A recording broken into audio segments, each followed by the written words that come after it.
What's up, guys? Welcome to the Hive Mind Podcast, episode 6 on Christmas Day. Christmas! Yeah, the Christmas Day podcast. We have no lives. Actually, in my case, I got all my Christmas stuff taken care of earlier. And I guess you just didn't do anything for Christmas at all, did you? I did nothing for Christmas because I'm an adult. Well, This is what's going to happen when you get older. we'll Christmas see is with my not- family. We talked about this on the last podcast, but everybody's too paranoid to actually schedule anything for Christmas Day because everybody just assumes that everyone's doing everything. So nobody ends up doing anything on the actual day of Christmas. Like, I ate breakfast at my dad's house, and there was a few people that came by, and then everyone's just like, "Yep, well, I'm gonna go home and watch TV." Yeah. So no one actually does anything on Christmas Day. It's very awkward. That's very weird because everyone knows Christmas is a day where everyone's fucking closed, so there's nothing you can do. Yep. So you clearly are like motivated to hang out with family or Is friends there or anything something. open on Christmas? Like what is open? Like even Walmart closes on Christmas. I think McDonald's is open, but only for course. like a small window of time. Walmarts are open. If they're a 24-hour Walmart, they're open. But I really can't think of anything else that would be open. Yeah, that. Christmas is like the only real sacred holiday left where everything pretty much is closed. Yeah. I can't think of anything else where, like, there's nothing else even close. But yeah, no, Christmas is good. I ate a fucking shitload of breakfast this morning. It was good shit. That's good. So you wanna jump right into the elephant in the room and what we're gonna be talking about probably most of this podcast. Sure. Bam, bam, bam, bam, bam, bam. Oh, I thought you were gonna say something about Trump. Oh, or no, Trump, no, Star Wars, come on. What the fuck? Oh, okay. No, I know. Do we want to talk about Star Wars right off the bat? Do we? I mean, is there anything else that you wanted to talk about prior to Star Wars? Because I actually looked around on like news sites and stuff today. Do you have a topic? Nothing caught my interest. I was like, Worthless. what the fuck is this? Like, okay, hold on. I did bookmark something, but it wasn't anything like, oh, I can bring this up on the podcast and it makes any sense or some shit. Apparently, squeezing your scrotum is a big problem in sports. What? Yeah. What was the context of this news story? And now I'm interested. Maybe you did just legitimately bring a good topic in. It's like it lowers your testosterone levels or some shit. I don't know. It didn't sound like real news. That's why I kind of didn't really read into it. That sounds dumb. What? I don't know. It's all it sounded like to me when I was looking at it was like the whole idea of people having the concept of like, well, if you wear briefs, you're gonna have a smaller wiener because there's not enough blood flow getting to your wiener as you go through puberty. Whereas if you wear boxers, there's nothing like, there's your free flow, and that's just like pseudoscience shit to me. So that's why I was like, yeah, okay. Yeah, but everything else there's was a thing with hats too, where people say if you wear hats, it makes you bald faster. Sure. But everything else I saw was just like dumb politic news and like really nothing gaming wise that I saw. We could, if we don't want to lead off with Star Wars, we could lead off with a very popular YouTuber distributing child pornorgraphy. Sweet. Let's and start other off. good news. That's interesting to me. So there is going on there? a YouTuber, YouTube search Lionmaker, like lion as in the animal, Lionmaker. Uh-huh. He's a big Minecraft YouTuber. I mean, fucking huge. This guy has 588,000 subscribers, and apparently, oh, whoa! I just fucking blasted some audio on the podcast. Sorry about that, anyone listening. Apparently, this guy is a pedo. Unlike, he's not alone either. This is apparently a big problem with the Minecraft community, like with Minecraft YouTubers, is that a lot of them are just like flat out pedophiles. Because I guess if you're a pedophile, that's an easy way to get the attention of a lot of kids is to make Minecraft videos. And this dude essentially, like, he got cornered. Like, people sort of found out that he was like getting nudes from underage girls and shit, and then a bunch of people called him out on it. And then he like snapped, and on Twitter he's like, "Fuck, I am doing this." And then he started tweeting out pictures of underage girls naked on his Twitter, and his Twitter I think is still suspended. Yeah, he doesn't have a Twitter link Yeah. on his YouTube channel. Yeah, because his Twitter got suspended because he was legit tweeting out pictures of underage girls. Well, Dude, I mean, I'm looking at the titles of his videos, and one of them is Minecraft Xbox hide and seek, and I'm just like, oh, great. Yeah. I'm gonna look at one of his videos and see what the like to dislike ratio is on this newest one. Oh wait, he's still posting videos? Yeah. This Oh, what a 3 hours savage! Oh my god, I gotta see that. Oh, it's Bad. Disabled the comments. Oh boy. Shit. Oh, you know shit's get good now. I'm curious if anything's gonna come of this. This isn't the first Minecraft YouTuber that's been a fucking pedo. That's not shocking. Oh, and his previous video destroyed. Yeah. No comments. Dude. When did so this must have happened? Let's see. Yeah, so like my first reaction was, oh, maybe he got hacked, but no. Like, so like they found out that he was talking with this one specific girl, and the fucking guy looks so silly. He looks like the kind. He sounds like the kind of guy who's like, "Hey kids, come over here. I got some toys and candy." Woo. Dude, you know what's fucking scary about this though? So yesterday, I went over to my uncle's house for Christmas Eve dinner and that whole thing with all the kids, and his kids are really into Minecraft, and they don't even play it really. They just watch YouTube videos of Minecraft people. And they really enjoy watching, like we watch this shit and it's just stupid as hell for us. But for like little kids, they're like 6. They watch this shit and love it. So it is pretty fucking terrifying, at least a little bit, that there are like a bunch of pedos in the Minecraft YouTube scene. And I mean, if you think about it from the pedophile's perspective, I'm sure it's an easy in, yeah. You'd think for those guys, yeah. Yeah, that's just crazy. And hide and seek Star Wars. Yeah. Ooh, come on over. We'll hide and seek. Fucked, man. There was one Minecraft YouTuber that he was like fucking around with an underage girl, but she was like 17, and I'm like, okay, that's kind of acceptable. But yeah, like, it depends on like underage. There's it's. I don't know. No, maybe I shouldn't say this. Let's move on. Okay. Well, that's all I got to say about that. What a great thing to lead us into talking about Star Wars: The Force Awakens. Wow. Did you hear about this pedophile? Anyway, Star Wars. Down in Hive mind history as the greatest segue ever.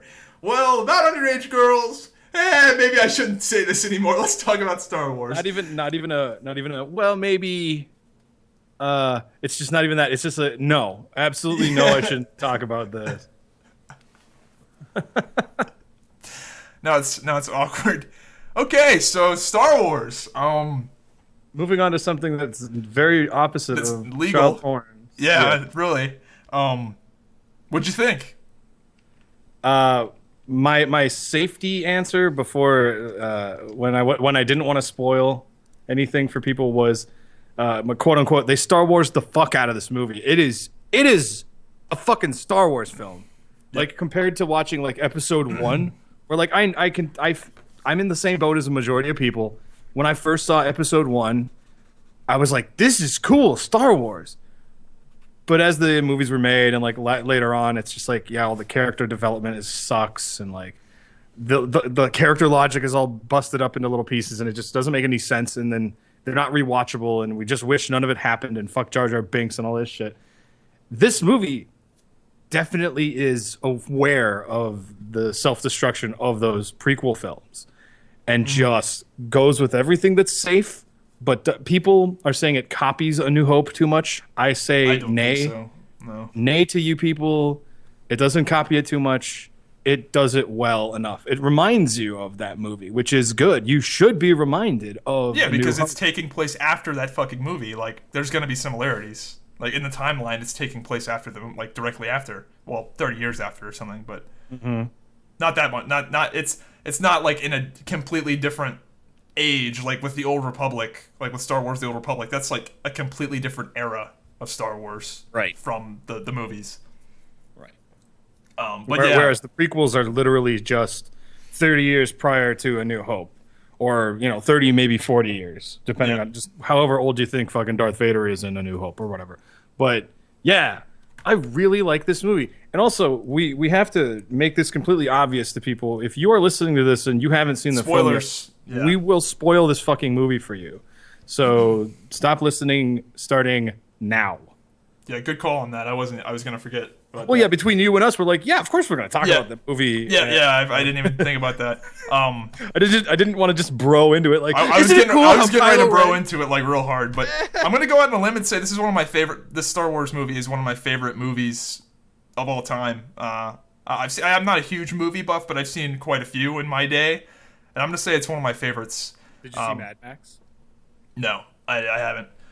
But I'm very biased towards movies with universes. Like Lord of the Rings, for example, it has a universe of like all different types of things and characters going on. Whereas like one movie with one plot line with 4 characters, like it could be a great movie, but I'm not going to get as into that as I would into something like Lord of the Rings or the Marvel universe or the Batman DC universe. I really like universes like that, and Star Wars has the best one. Like, there is no movie franchise with a better universe than Star Wars. Yeah. Just because there's just so much shit going on with all the books and there's like hundreds of Star Wars books. It's pretty insane. They just have so much to work with, and I really like that because Star Wars is one of those things you can just sit around and bullshit about for hours on end because there's just so much content there, and there's so much that they can do because it's so out there. Yeah, one of the topics people were talking about, like the hardcore debaters were talking about, was in The Force Awakens, Finn uses a lightsaber, and a lot of people were saying like, well, isn't it impossible to use a lightsaber unless you're a Jedi because you have to use the Force to use the lightsaber? And the only reason they're having this argument is because in some books or magazines or comics or whatever, there must be like this established canon that you have to be able to use the Force. Whereas in The Force Awakens, they don't pay attention to any of those fucking books. They just go on what you've seen in the movies because not every Star Wars fan goes and reads the books and reads the comic books, okay? So Finn uses the lightsaber. It's very fucking simple. He presses the button that you use to turn the lightsaber on. Jedis, how do they press the button? With the Force. Mm-hmm. That's why it's cooler when they're like, their fingers don't hit a button. So that was done very well. But the debate is fucking not even an issue for me. It's that's the thing with Star Wars is they'll put out they'll put out a book like 2 years and in 2 years they say that book is bullshit, it's not canon anymore. They just change their mind, which is fine. It's little things about the stories is what I'm talking about. It's just like, somebody said this happened. Well, and they've mentioned like people being Force sensitive. It's like, whatever. It's a Star Wars. Enjoy it. Mm-hmm. Yeah, but that's the thing with Star Wars. There's so much stuff that they have to just go and be like, this doesn't really count anymore, just because they've put out so much stuff that it's hard to keep it straight because there is so much there. Yeah. Which is why it's a smart idea when they did Force Awakens to ignore all those fucking books. Yep. So before we get into what we like, let's just go ahead. What did you not like about the movie? I wanted to see more Poe Dameron. I wanted to see more of what he's doing. I mean, I get why he's not in the film all that much because they're probably going to make a standalone Poe Dameron and Finn movie. That's not going to be like episode related. It's just going to be a standalone film that happens in between episodes because a lot of the films that they are making, and Disney has established that they're making like I think 12 movies. I know for a fact they're making 3 spin-off movies in between the episodes. So before episode 8 comes out, there will be a spin-off movie taking place between 4 and 5 or something. Mm-hmm. Then there's like a movie. I think that might be Rogue One, but then that's right. People have told me Rogue One is the story of how the rebellion gets the plans for the Death Star. But then again, it could be the story of how Poe Dameron gets the map to where Luke Skywalker is. Who knows? And I'm fine with the spin-off films, especially if they're done in the way that Star Wars: The Force Awakens is done. Clearly, they're going to want to emphasize more quality in the episode movies, but I think they're going to take their sense of care and direction with all of them, because they're all going to be Star Wars subtitles. So it's like great. More Poe Dameron would have been fine. He's a cool character. When him and Finn meet up again at the Resistance base, because we assume Poe Dameron is dead. He is not dead, and he runs up to BB-8 and he's like, "Oh, BB-8, my friend!" And I'm like, "Oh man, this is awesome!" Because the whole movie, I'm like, BB-8, he's like my little friend throughout my experience of watching. They did this that movie. character very well. Yeah. I thought that was going to be a cheesy character that was like merchandise, like intended to sell merchandise. But that character they did very well. Like he's very, very, very cleverly implemented, and not cheesy. Like I just assumed that character was going to be cheesy, and it's good. It's a good character, and ironically, it will sell probably the most merchandise. Yeah. BB-8 is on everything. Well, because everybody he's on appreciates oranges. him. I mean, shit. Come on now. I'm just buying oranges, and they're like Star Wars branded BB-8 oranges in like the net. Yeah, they were just very clever with how much emotion they got out of like robot sounds and movement. Like with he'd like turn his head, and you could just tell. And obviously, like the thumbs up lighter thing, it was like the highlight of the BB-8 thing. What else I didn't like about the film? I thought that it was kind of stupid. The amount of time between the scene where Lord Snoke says, "Find Kylo Ren and bring him to me," and then the scene where the planet just implodes on itself or explodes or whatever happens. I felt that amount of time was too short for them to find him. Where the fuck could he be? Did they find him in time? Of course they probably did. But at the same time, all the scenes in between him saying, "Find Kylo Ren," and then the planet exploding, all the scenes are Ren grabbing Finn and dragging him to the Death Star before the planet explodes. So I figure, okay, you've got enough. That's just kind of a movie thing, though. I'll give it to you, movie logic. But at the time, it felt like, ooh, they should have probably had a scene in there where it's like, Lord Ren, are you okay? Or, the Star Trooper showing up or something. Or Captain Phasma finding him, because Captain Phasma, or Phasma, I guess it's Phasma, is not very much in the film. So they could have used another scene in there, I thought. But other than that, really nothing stuck out to me as like, this is taking away from my enjoyment of this film. Did you find anything you didn't like? I think I talked about this in the previous podcast, how I was saying I wish they would explore the gray area more of like the dark side, and they didn't do that. Like it's like quite clear that Kylo is like an evil cunt, and that's kind of annoying. Like they establish it at the start of the movie that the dark side is evil, because like I think that would have been much better as if at the start of the movie when they ask like, what do we do with, because when when they go into that village to get the map to Luke Skywalker, and they go in and they get the map and he kills the guy, whatever. And then they go like, what do we do with the villagers? And he just says, kill them. I think it would have been a much better choice if he just would have said, like, let's just leave. Like, just don't kill them, essentially. Because then it wouldn't have been like, oh, this guy is evil, like, immediately. But as soon as he just massacres the villagers, you're like, oh, well, he's just quite clearly a fucking evil fag. Whereas I think it would have been much more interesting if he wasn't just completely evil. If he had a mission that he wanted to do, like sure he killed the guy that had the map because he assumed that guy was a bad guy from his perspective, but to just go and just massacre all the villagers, they just made him flat out evil. And it's just, I would have much preferred that gray area where you see the perspective of Kylo Ren and him doing what's right in his eyes, rather than it just being evil, I think did you only saw the film once, right? No, I saw it twice. Okay, I think if you watch it again, you say gray area. The gray areas that I found in the film was that Kylo Ren clearly wants to be as imposing and as powerful as Darth Vader, but he knows he's not. Yep. And his lightsaber is kind of like it's visual unstable. gag. It's visually unstable. But it's cool as hell. By the way, don't change it. Don't Yeah. fucking change a thing about that. But him being like a selfish young prick who's like, I want this done. I want to be at that point where I am the fucking scariest, most imposing, deadly villain in this movie. that he wants to be, and he knows he's not because he's not trained as much. Mm-hmm.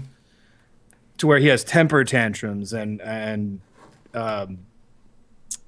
but as far as gray area, when Han Solo talks to him on the bridge, yeah, I mean that's like the obvious gray area though, but like I just think gray it would have been dark better. Side area. Where Yeah, it's like it's dark side. At no point in time when I was watching that film did I not think he's not going to kill his dad. I was like, he's I gonna agree. fucking kill him. Like when people were like pissed off about the Han Solo spoilers, I'm sure you saw on like Reddit and people would. No, I didn't see any spoilers. I'm but like I'm just the a smart stories moviegoer. Yeah. Harrison Ford has wanted that character dead for fucking Yep. ever. He wanted to die in Return of the Jedi. That character dying in that film is a powerful thing. So I saw it coming, but I wanted it to happen as well. I mean, I was sitting next to a whole family of people, little kids, young kids, moms, dads, and grandpas. Like they all went as a family affair. And some of them were like, "Oh my God." It and was some of them very were bawling. telegraphed. And I'm like, it was incredibly telegraphed that he was gonna die. Like, first of all, like as soon as they started walking on that bridge of death on the giant bottomless with no pit, railing. Yeah, it's just like, okay, somebody's dying here.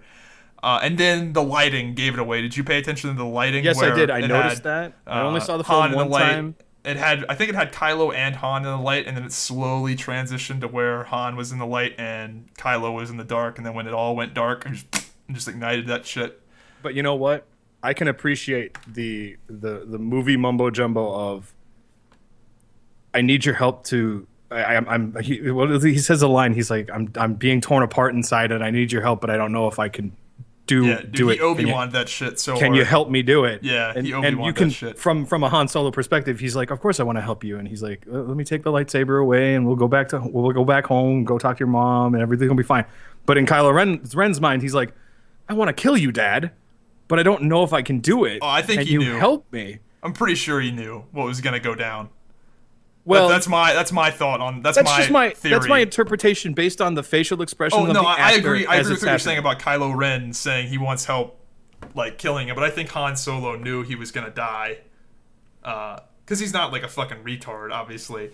And every time like Leia is talking to Han about like, bring our son back, he's like very clear, like it's not gonna fucking happen. Like, I'll give it a shot, but he's like, there's too much Vader in him. It's not gonna happen. And he's always got this look of like, just like, nope. It's like, I don't know how to describe it, but that's what I gathered. And I feel like they pulled an homage to Obi-Wan there with Han Solo dying, and where like Obi-Wan essentially lets Vader just like kill him to motivate the other people around him. Like, if you strike me down, I'll be more powerful than you can ever imagine. Some line like that. Yeah. I'm pretty sure that's what happened there. Because he died in a very like public way where people saw it, similar to how when Obi-Wan died, people saw it. I thought it was a little silly that Ren and Finn have like this major emotional reaction to Han Solo dying because they literally just met the guy. But then again, it's for the movie. Like you could say, oh, they're really upset that he's dead because he's this legendary Han Solo guy that everyone's heard about. But you just fucking met the guy. I mean, come on. You haven't even known the guy a day and you're going to cry for this dude? But again, it's a movie. It's part of the Star Wars movie experience. Didn't have a problem with it. Loved that. I loved everything Kylo Ren in this. Even the whole, what do we do with the villagers? Just kill them all. Yeah. Because that's Kylo Ren that's Kylo Ren trying to be Darth Vader. He wants to be that guy. And then, I guess. I mean, I still just thought, I would have liked to have seen the gray area more of like, where you can see the perspective of the dark side. Because like, for the most part, the dark side is just like, well, we're evil for the sake of being evil in a lot of ways, where I feel like in the extended universe, I feel like they do a better job of saying, like, this is why the dark side does the things they do, and this is why the Jedi are kind of cunts at the same time, and why these two don't like each other, and you can see the perspective of both sides. I just think that's far better than just kill them, kill the innocent villagers, fuck them, whatever, dark side. Yeah. I see what you mean. You're basically saying I want an explanation for why bad guy is bad guy. Yeah, so or at least a justification for why he's doing it. Yeah. Then the other thing I did not like that Finn lived at the end. I thought it would have been much better if he died. For them to go full out Game of Thrones and just kill like a main character that you thought was going to be one of the franchise characters that's going to be in all the episodes. I thought that would have been much better if he was just dead. Like, Kylo just fucking cuts him down. I would disagree with you on that. They got these actors who are relatively unknown. I didn't think it was going to happen. I had a feeling he was going to live, but I wish he would have died. I would have had feelings either way if he died or lived. But I'm glad that they didn't cut him off in the movie, because there's no guarantee that he's going to be in episode 8 doing stuff, because maybe he's paralyzed, or maybe he's in a coma or something.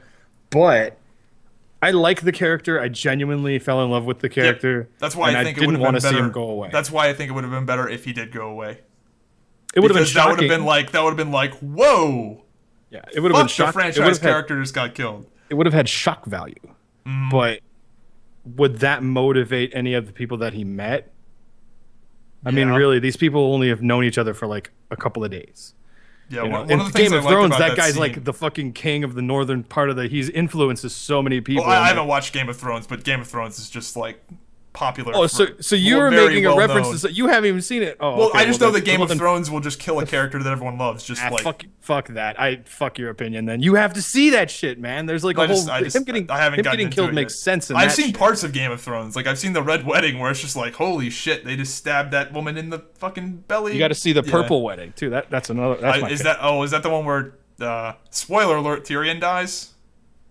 Yeah. Yeah, I've seen that. Tyrion? Dude, Tyrion. So Tyrion is not dead yet. Tyrion, whatever. The little cunty Joffrey when he gets killed. Yeah, that's what I meant. He gets poisoned, and then they blame Tyrion because he's a dwarf. Yeah. But see, Joffrey dying, I hate him, so I'm like, good. Anyway, Athene did an amazing video. It's fucking. I can't believe I'm talking about Athene in 2015, but Athene did a fucking amazing video that was like the most troll shit ever. This was back in like 2010 or something, when Game of Thrones was not really just getting started, but earlier in the books. And he was talking about like people trolling him and like, yeah, blah blah blah, fuck you guys that are trolling me. And he's like, that's why Joffrey dies at his wedding. And he just cuts the video off, and people got so fucking mad. Like he just like randomly put it in one of his videos, like this huge Game of Thrones spoiler, and he's like, that's why Joffrey gets poisoned at his own wedding. And dude, it was fucking legendary. He ended up having to take the video down because so many people got so pissed. But I just thought that was an amazing troll to just like bait, because essentially the video was a bait. It was like a bait video for anyone that hated him. The video was called like Attention Haters or some shit. So of course all the people that hate him clicked on it and got Game of Thrones spoiled. Good for him. Yeah, this shit's hilarious. Smart way to get back. Yeah, I just remember seeing that shit and laughing so hard. But yeah, one of the things I was going to talk about where like Finn almost dying, what I liked is they like sort of made Rey go a little dark side there. Like if you noticed, like I saw the movie twice, so I picked up on more stuff like this, but she did like the dark side seething walk or whatever. You know what I'm talking about? Mm-hmm. Where like they like do that pace thing, like almost like a circle strafe around the person. Like she did that, and I was like, oh fuck, she went a little dark side there. So I liked that a lot. That was like a little detail I noticed that was cool. Her transition into like being from not using the Force throughout a majority of the film, and then towards like the middle of the second act and on through the film, being able to like use it in ways that you would think you would have to be taught how to do that shit first, but she just sort of like figured it out when Kylo Ren was like reaching into her mind to try and grab the map. And then she's like, "Oh, I can reach back into your mind because I'm going to do the same thing to you." There's this big debate going on right now There's this big debate right now where a lot of people are talking about whether or not you like the fact that, and it is a fact, that Rey is a Mary Sue in this movie. And I don't mind it, but I am aware that it exists, that she is in fact a Mary Sue in this film. It doesn't go so far as to insult my intelligence. Quick little aside here. Anyone that doesn't know what a Mary Sue is, that's a character that is good at everything. Go on. Sorry. It's John Cena. See, I told you I'd get a wrestling reference in. It's John fucking Cena. That's what a Mary Sue is. They're good at everything. They can always get out of every situation. They always win their matches. Yep. They never lose. She's good at fighting. I get it. You know, if you grew up on that planet as a little kid, you'd learn how to fight to defend yourself. I get that she's really good mechanic wise because she's scrapping parts and pulling parts out of all these machines and stuff. So, but also she's a pilot. She's a really good pilot, but she doesn't want to leave the planet. But she's a pilot. That's where you lose. Well, she doesn't want to leave the planet because she assumes her family's coming back. But she's a pilot. Yeah, I don't know how she. Why would she want to learn to pilot? But I don't know why. It doesn't make sense for her character. But it has that Star Wars charm where it's just like she kind of has that force in her a little bit. She's like kind of going, okay. Apparently, as soon as they showed her with the fucking staff beating those people's asses, I was like, yep, there's the force. There's the force sensitivity there. Right. But it, like, again, that Star Wars charm is like, yeah, she kind of has this thing where she doesn't know. No one's walked up to her and been like, the force is strong with you. It's just been like implied that you need to find Luke and then take the lightsaber, and she's like, I don't want to have anything to do with it. But well, one of the theories I read that I thought was plausible is that her memory was essentially wiped, like she was trained at a young age, and then Luke or whoever wiped her memory, and then they put her on Jakku, which is like a desolate planet for that reason, so she wouldn't know that she was sensitive to the Force, because the Force is essentially the power of life around you, and since it's a desert and there's no life, she wouldn't be able to pick up on it as much, and that's why when she goes to these other planets where it's like green and whatever, she's able to like pick it up a little bit because there's more life and force power or whatever you call that around her. Yeah, whoever wrote that theory, nice fucking try. She gets dropped off on that planet as a little kid, as like a fucking 2-3-year-old kid. You are not gonna teach. No. In the flashback, it showed her, I would say like 6 or 7 or something. She's not 6 or 7. She's a little tiny babu. She's like, yeah. She's screaming like she's like 4 or 5 years old. It's. See, the reason I don't like that theory is because I just don't remember it. It implies that the prequels, the training of young Jedis in the prequels is canon, and that's bullshit. Jedis should be this like very rare number of people. Some people can do it, some people can't, and that's it. The prequels ruined that mysticism by having everyone be a fucking Jedi. Yeah, everybody could be a Jedi. Look, we could put 20,000 Jedi on the screen. I don't like that theory. That's fucking bullshit. But again, they will explain it.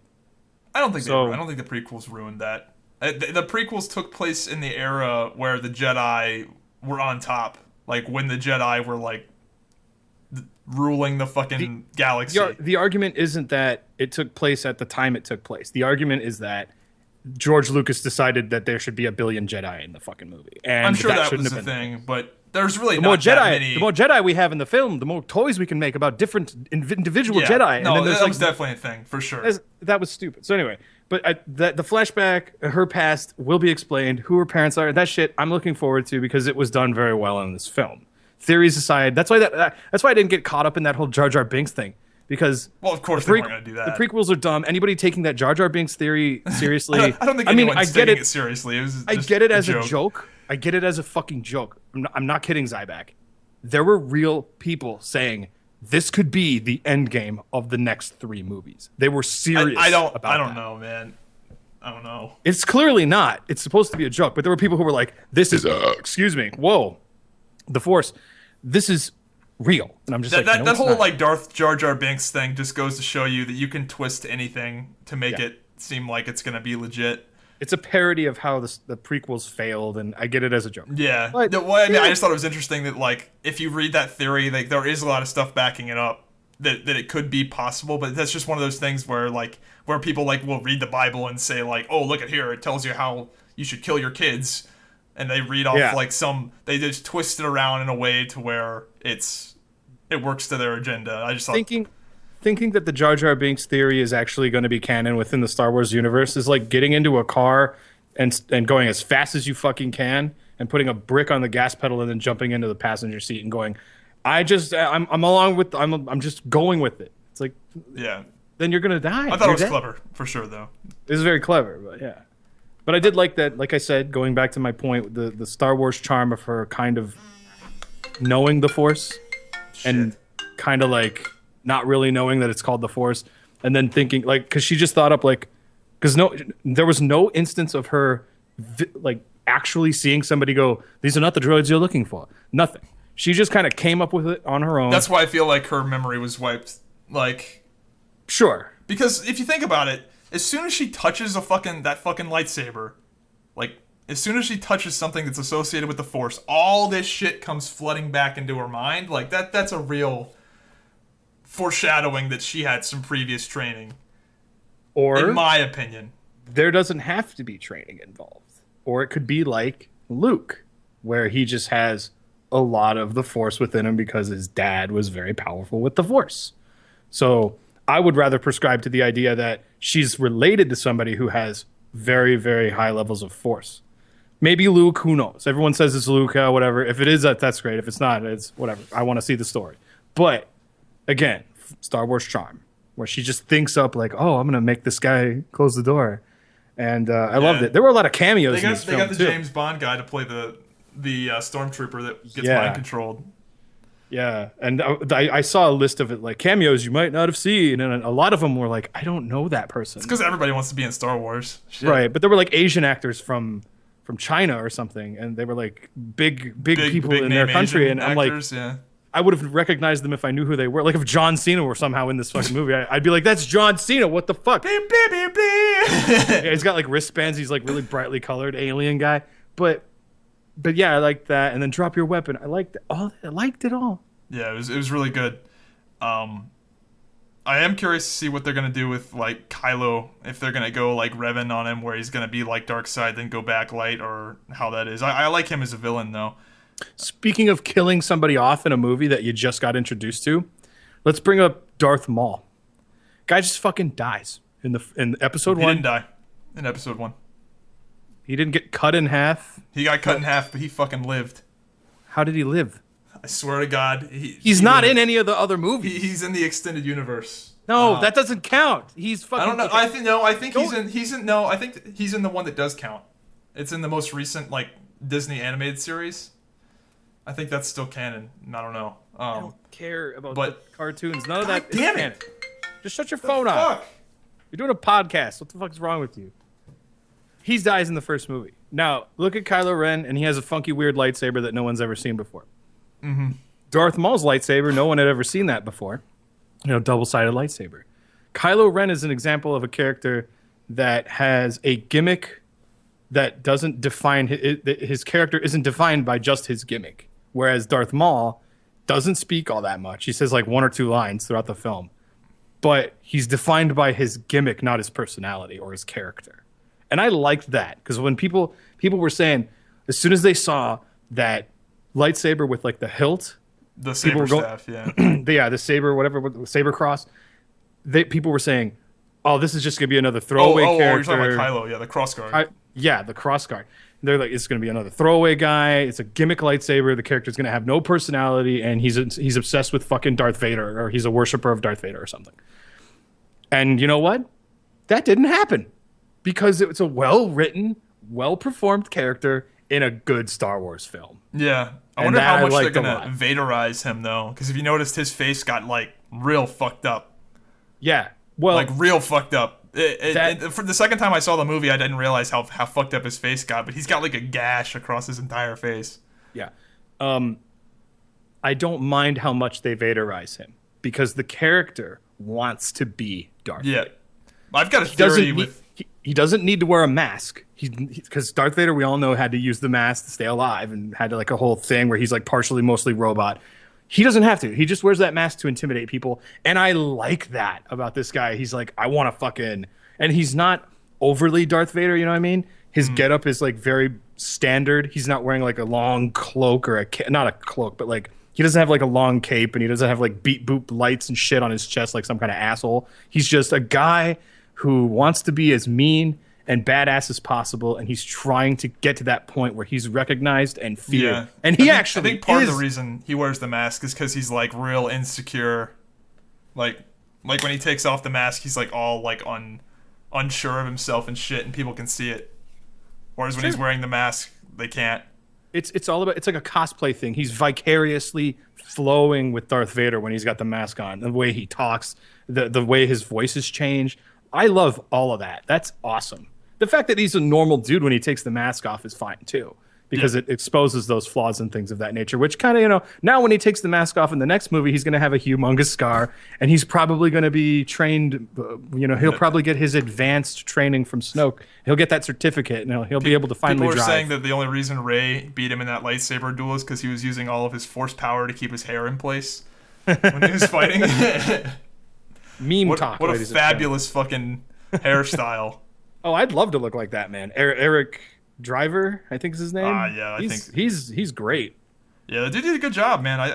I'm really, that's a good character. I have a theory with that character where essentially like he just buckled under the pressure. Because if you think about his lineage, like everyone associated with him and his family are like legends. And my theory is that he went to this Jedi training school and was just a real shitty Jedi. Like he was just dog shit. And meanwhile, his grandfather was the fucking greatest Jedi ever, Anakin. And then his grandfather and his uncle are like the fucking best people on the, and he's named after a great Jedi as well. Yeah, so his grandfather literally the fucking most powerful dude ever, and then he went bad and was one of the most powerful bad guys ever. And then his mom is super force sensitive and did all this fucking amazing shit, and his dad did all this amazing shit.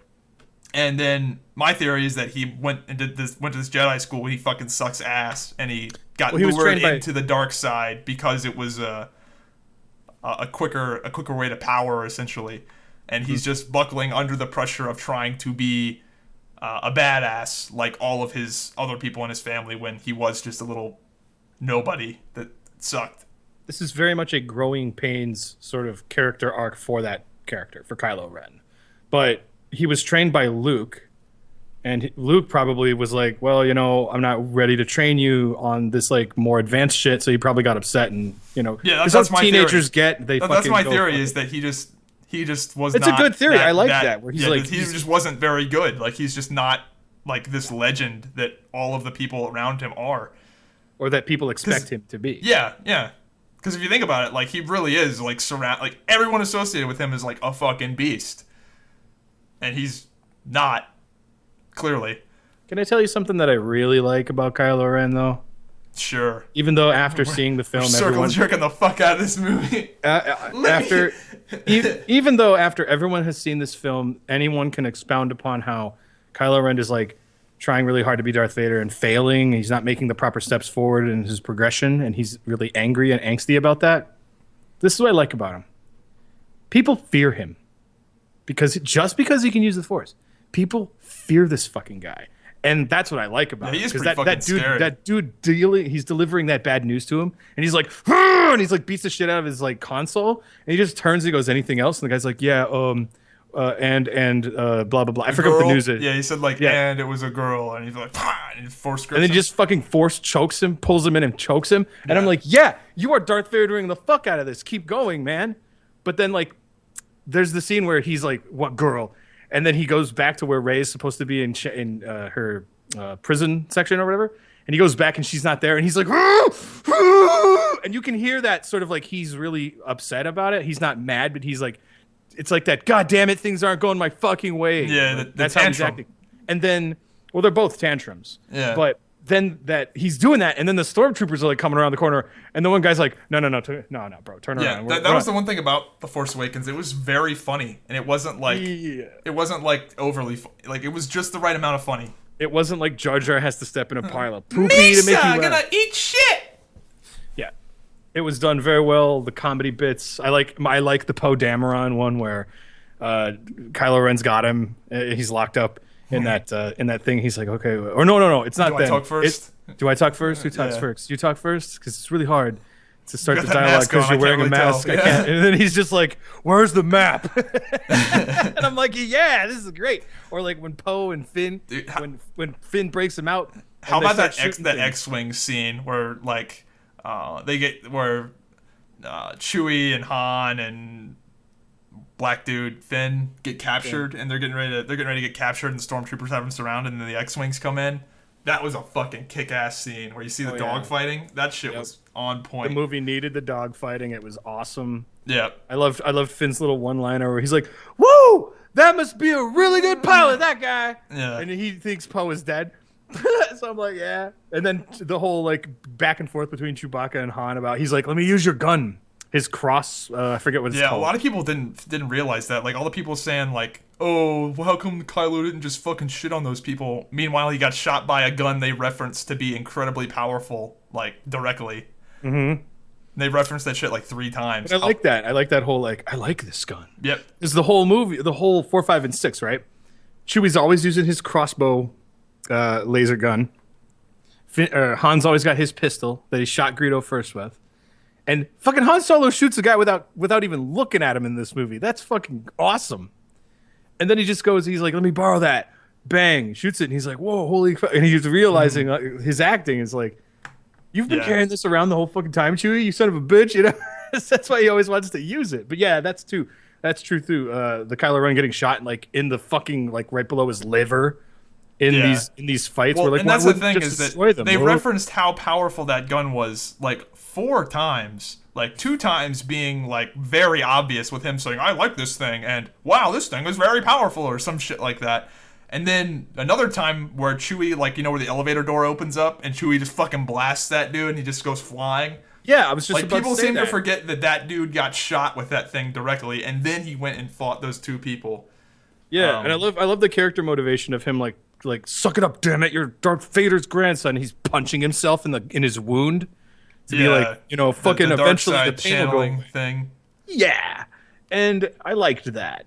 I didn't care that Finn used the lightsaber. I'm one of those people who I liked that because he was like quite clearly like had no fucking idea what he was doing with it. And I thought that was cool. A lot of people like when he first kills that stormtrooper, he like it literally looked like some shit I would do. Yeah, he just like runs into him. A lot of people keep forgetting the fact that a lot of people say, well, shouldn't Finn be more well trained? Shouldn't he be like less of a scaredy cat pussy? And people overlook the fact that mission where he goes and his friend gets shot and then the blood goes on his face, on his stormtrooper helmet, that was his first mission as a stormtrooper. Yeah. He hadn't had any field experience outside of that. Outside of being what he implies is he was a janitor on Star Killer Base or whatever. And that's when he's like, fuck this isn't for me. People forget that. They expect him to have all these skills. No. He's scared. He has a lightsaber. He's trying to be brave. Gets his ass kicked. Also, did you or did you not love the fact that the cross on Kylo Ren's lightsaber it actually has a use where he's fighting Finn and he's holding Finn down. And he's like, I always knew it had a use. Yeah, I never understood the backlash behind the cross guard. I always thought that was cool as fuck, and I thought it was practical because they're exhaust ports. That's what they are. They're not like the way the lightsaber opens up is the first blade comes out and then the other 2 come out at a delayed time. It's an exhaust port, and if you look, they have a 3D model of this online, but it's almost like a car exhaust tailpipe, and it's all like fucked up, and that I think is just a product of the lightsaber being incredibly unstable. And I love the fact that so many people just were like, it's a gimmick lightsaber blade for the children's toys. Awesome. I'm like, no, dude. And then the fact that it's actually useful. Fucking both. He just turns the blade and it goes right into Finn's shoulder. I'm like, fuck yeah! Fuck everyone who thought that lightsaber sucks. Fuck you all. Yeah, I know. I thought it was awesome. And people saying like, oh, he'll just cut. Why don't they just like? I think people just didn't realize how it worked. Like, it's an exhaust port. Like, if you can't cut the fucking side blade off, it's still gonna be there. Like, you what? Come on, people. It's great. Yeah. What did you think of Lord Snoke being a humongous giant? He's not a humongous giant. I know that, but what did you think of it? As soon as I saw him being that big, I knew he wasn't that big. Like, I didn't believe it for a second. You knew before the hologram little visual effect went off? Yeah. As soon as I saw him that big, I was like, dude, they're not gonna have like. Yeah. So let's get into the obvious Lord Snoke question. Is Lord Snoke going to be the size of a tall Coke bottle? Is he going to be like a mega, really tiny guy? Yeah, there's a lot of people saying like that he might be small just to have that. Like, he might not be that size literally, but he might be like, you know, he might be he might be trying to make himself look more imposing because he really isn't in the real. I feel like he's probably the size of the lady in the pirate bar with the glasses. Maz Kanata. Yeah. Yeah, I think he'd be about that big. Not like short, but still short enough to be like not intimidating and maybe like a poke fun at you. You're too short. Yeah, I'm curious what that fucking like. Who is that fucking dude? Or get this. I just thought of this. Maybe he's like a dark side Yoda.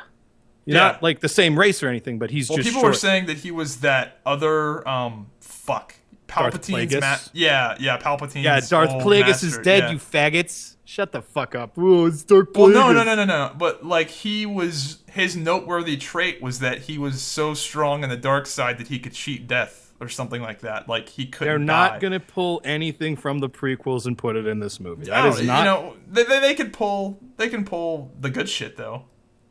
What good shit?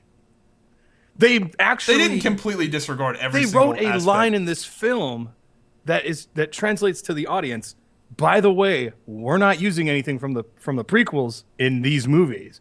In that line where Grand Moff Tarkin is like saying to Kylo Ren, he's like, well, your men didn't find the droid. They must have failed. And he's like, well, fuck you. And he's like, well, you know, if you want a clone army, we have some available, to imply that they still use clones.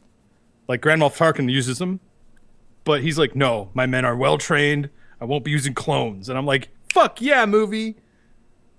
I don't believe it's Dark. I'm just putting that out there. It's probably not. I'm someone that's in the minority that I didn't. I mean, there was a lot of shit that was retarded as fuck about the prequels. Like, no one can defend them completely, but I didn't think everything was bad about them.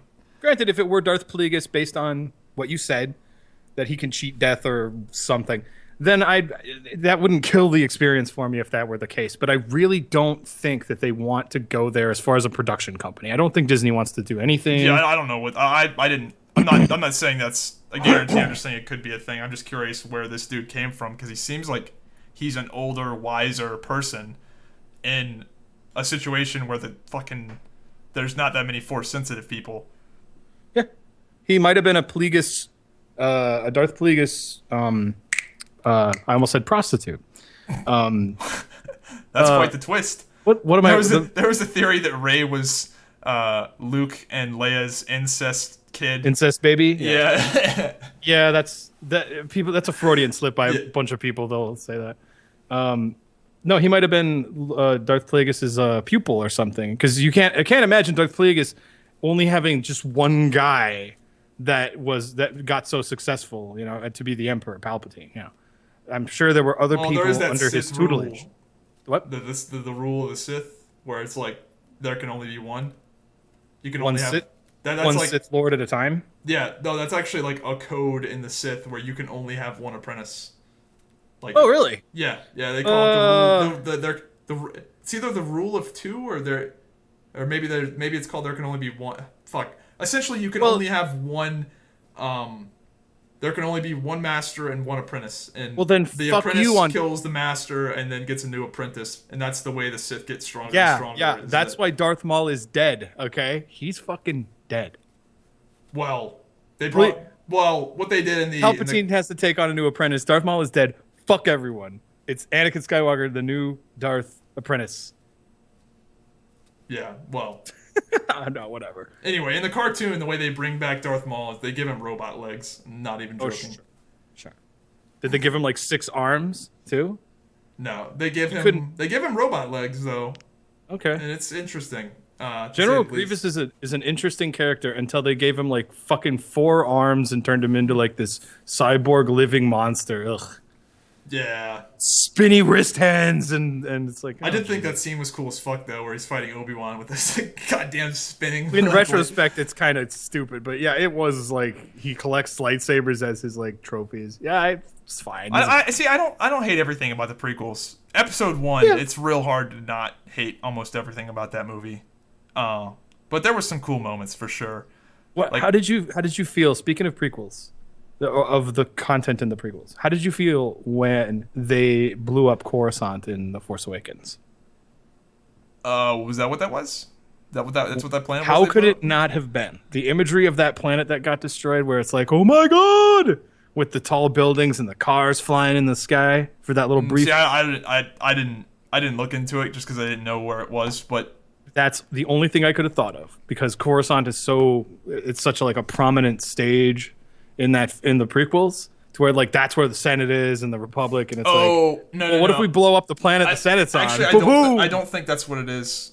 Just because they said the Republic, I think where this movie is taking place is really far away from where the Republic is headquartered.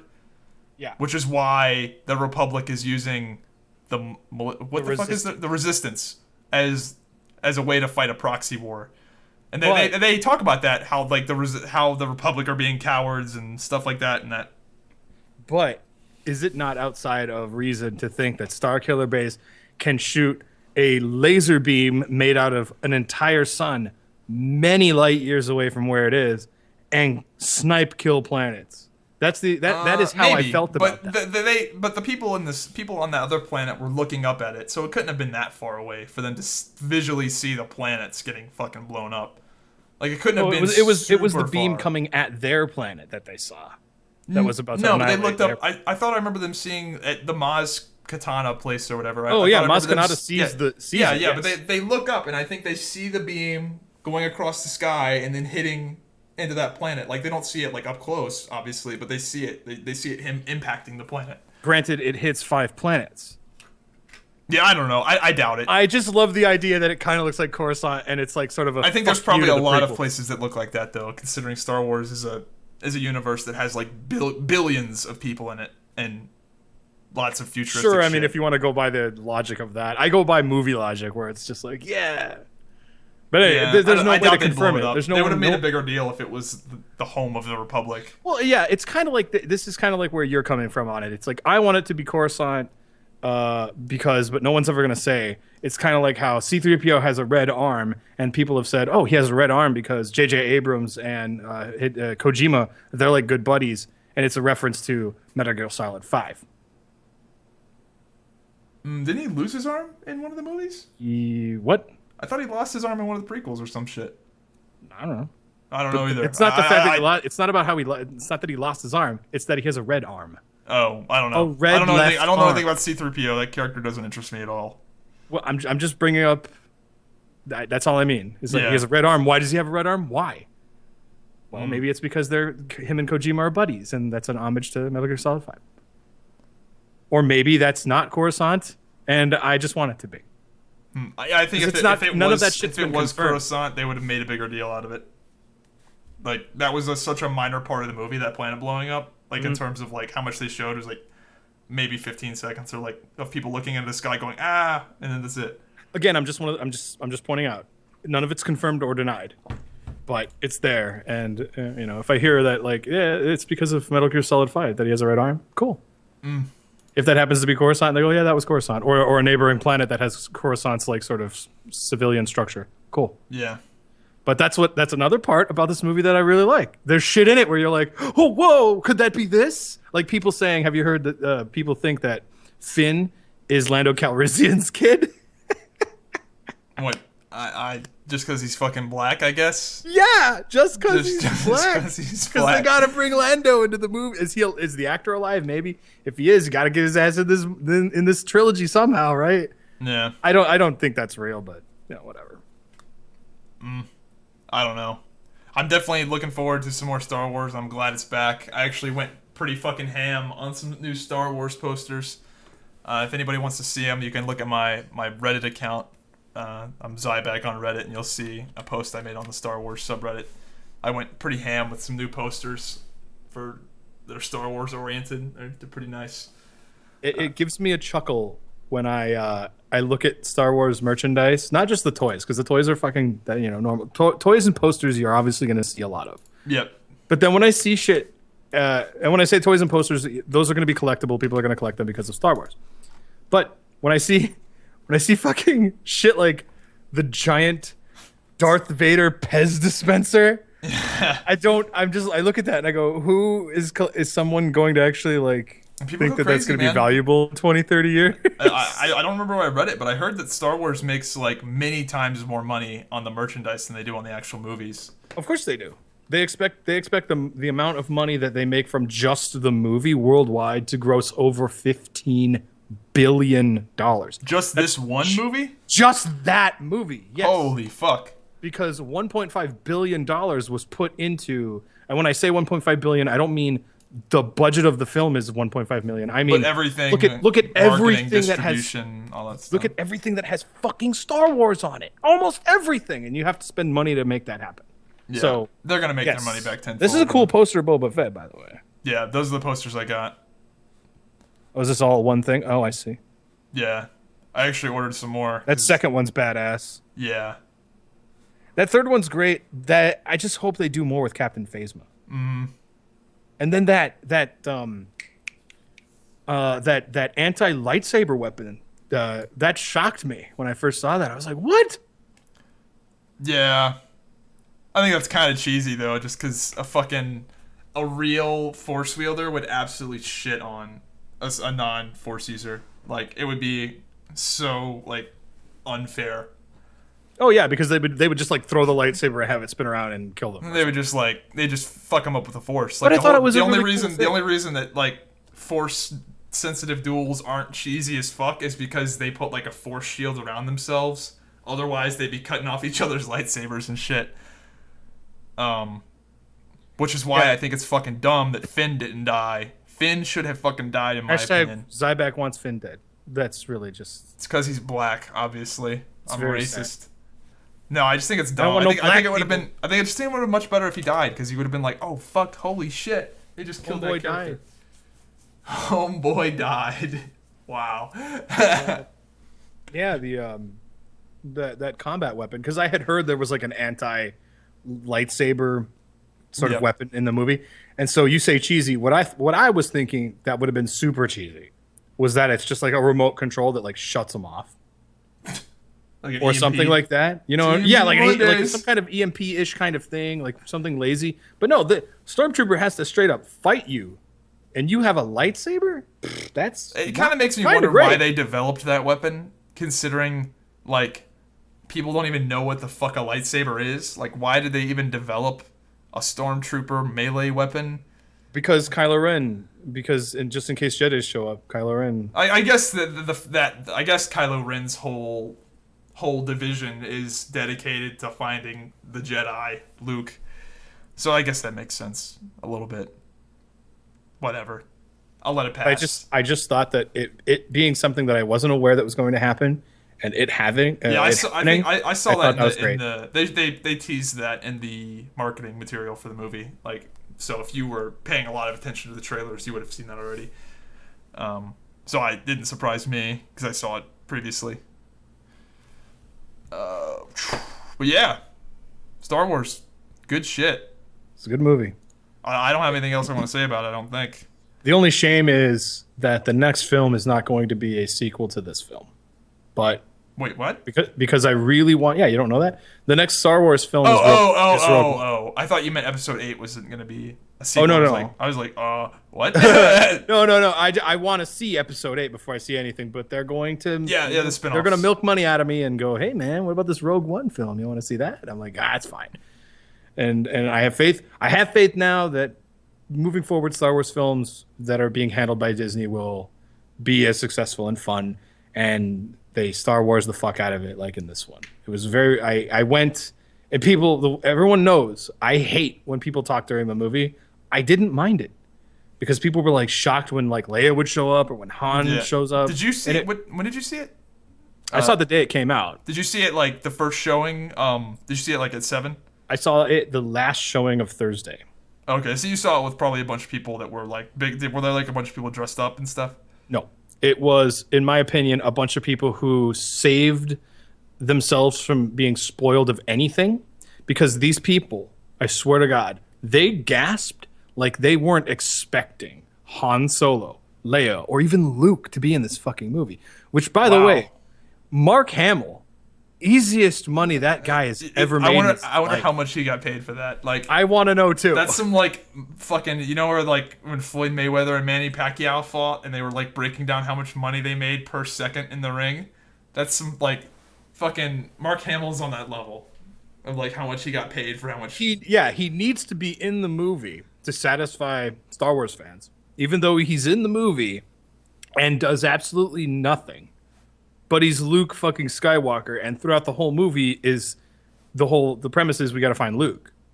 Yep. If he wasn't in the film, it'd be a little disappointing, but I could understand. But he just stands there and says nothing. I'm curious how shit. Go on. Sorry. I want somebody to be like, yeah, by the way, Mark Hamill made like, I don't know, $200 million just for that, that one shot or something. Because then I don't know, that would just make me happy. But you know what really cracked me up? And this is only if you watch like The Flash, the TV show. Yeah, I've seen it. Mark Hamill plays the trickster in The Flash. Yeah. So people are like, holy shit, he's DC's version of the jokester or the Joker, which is not exactly like mirrored as a character. The trickster's a very different character, but it's Mark Hamill. He's like, he's doing that Joker. I've seen the show. I know exactly what you're talking about. And so that episode of him comes out, and then like a week and a half later, it's like Star Wars, baby, and there he is as Luke Skywalker, but old. So it's like, good job, Mark Hamill. I'm curious how much they're gonna like how powerful they're gonna make him, because according to the other stuff in the extended universe, he's like legit almost a fucking god. Like he is like doing shit that is incredible. So all that's implied in this movie is that Leia and him said goodbye to each other, and he said, I gotta go away and really just think about stuff. And he goes to the very first Jedi temple, and I guess he's just been hanging out there meditating for however long. He's like a Yoda, sort of, where he's like, I gotta go over here and just be by myself and just hang out and be by myself. And Rey showing up at the fucking tail end of this film and going, hey, guess what? We found your dad's old lightsaber. We found your fucking original lightsaber. It's your dad's lightsaber. What? But the thing is, the lightsaber doesn't turn on or anything like that. Does Luke Skywalker look at it and know that it's his dad's? Yeah, probably. He probably like felt like with the Force that this shit was gonna happen like a year ago. Right. I liked the speculation that Luke is in hiding because Jedis and the Sith are just too much trouble for the universe, or for the galaxy, I should say. And they're just too many wars are caused between them clashing left and right. So he's trying to like just no more Jedis. I'm not going to train nobody. If Sith show up to do shit, I think part of it was probably that Kylo Ren went off the fucking handles, and he probably feels responsible for that. Yeah, he couldn't prevent him from going to the dark side because he's supposed to be this like mega powerful Jedi guy. So yeah, who knows? I don't know. Yeah, it's going to be interesting. I'm looking forward to it. I liked how in the lightsaber duels they were like really. They're not over choreographed. Yeah, they're not like you can tell they're not like the godlike Jedis that were in the prequels. Which is cool because they're not. Yeah, whereas I'm curious what they're gonna do with Mark Hamill. Like, is he just gonna be like Superman out there? I don't want to see a Mark Hamill CGI having to do backflips and stupid shit if he ever has to do anything. He needs to be like Emperor Palpatine, they're gonna be but like a Jedi. They're gonna make him do like incredible Force shit. That's what I would guess. Right. Because I mean, he is an old dude. Like, yeah, just keep him as like I said, like an Emperor Palpatine, but as a Jedi form. Where he could probably electrocute you or kill you or something, but he's always going to be defensive and like. Speaking of the prequels, that fucking fight scene between Yoda and Dooku, that's one of the moments I think that was cool as fuck in the prequels. When I first saw it in theaters, I was like, holy shit, how cool is that? You are what is wrong with the Star Wars. I thought it was cool as fuck. I just wasn't expecting it. I don't know. I was a kid when I saw it. Yoda's like 300 and something years old. Like, the guy dies in 30 years and he's doing flips and flipping around.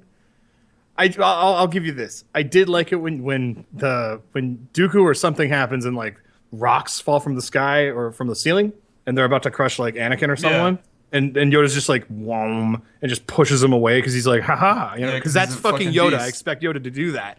But then it's like that just makes Yoda look like he had to like train to do all these backflips and parkour. He's using the Force to do all that shit. He's not like physically capable of doing that without using like his Force shit. I wouldn't mind it if Yoda was the only person who did that in the film.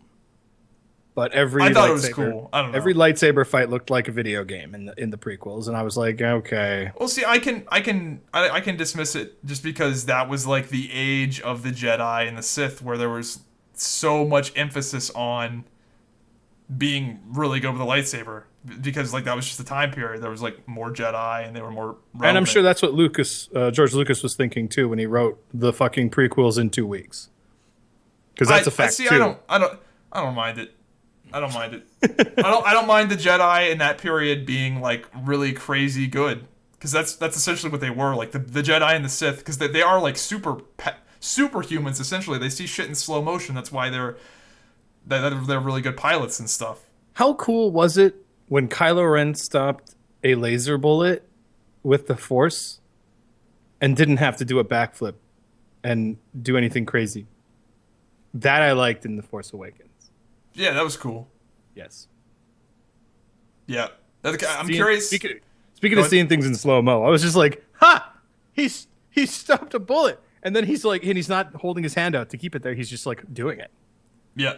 With his and fucking then the fact brain, that I guess. And then the payoff gag where it actually goes pew and like hits something and like someone's like, whoa, I almost got hit by that. I was like, yeah, this is gonna be a good film. So I guess that just kind of shows you how like powerful Rey really is, if she can like fuck with him when she's in the torture chair. Yeah.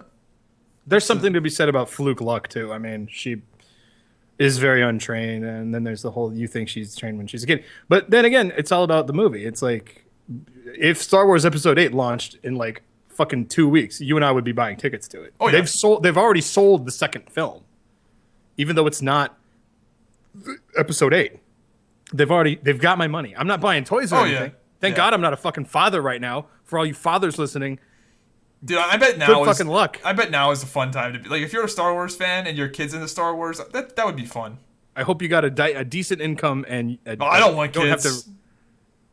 I'm just saying, if I was a father and I was in that situation where I had kids, I wouldn't think that'd be too bad to have like your kid. I'm just like, implying really it's going to cost you a lot of money. Oh, I mean, if Skylanders was already raping your wallet prior to Star Wars, yeah, you're basically fucked. Because you better be upper middle class now. Your kid's like, I want this Star Wars figure. I want the Star Wars figurine for the Star Wars Lego game that'll eventually be made that you can't play unless you got the Star Wars amiibo looking shits. And boy, oh boy. Yeah, I definitely went ham with the posters. That's for sure. But I say that, but I'm not outside of the realm of maybe picking up a Kylo Ren lightsaber at some point. Like a toy lightsaber, because I think that's cool. That is funny as hell, though, that you'll go into Walmart and you'll see like all these little kids like going through all the toys and being all excited, and then you'll look over and you'll see like an adult going through all the toys getting all excited. Yeah. That's why I think this is one of the best movies ever. It's because it appeals to such a wide audience of people. You can be an older person and love the movie, and you can be a kid and love the movie. It is, not a lot of people really think about this, but like when I say this, it's going to be rather obvious. Star Wars is a global phenomenon. Yep. In all cultures. There's probably some very secluded region somewhere in Asia, maybe deep in the mountains, and those guys still have a TV, but they want to see Star Wars. Like when the DVD comes out, they're fucking going, they're trekking down the mountain to the local bootleg distributor guy and giving him a couple of schmeckles for fucking Did you see it DVD. in 3D or 2D? No, my left eye doesn't work, so I don't watch movies in 3D. Yeah, I thought it was better in 2D anyway. But the 3D definitely had some shining moments with like the Millennium Falcon scene. Oh, I bet.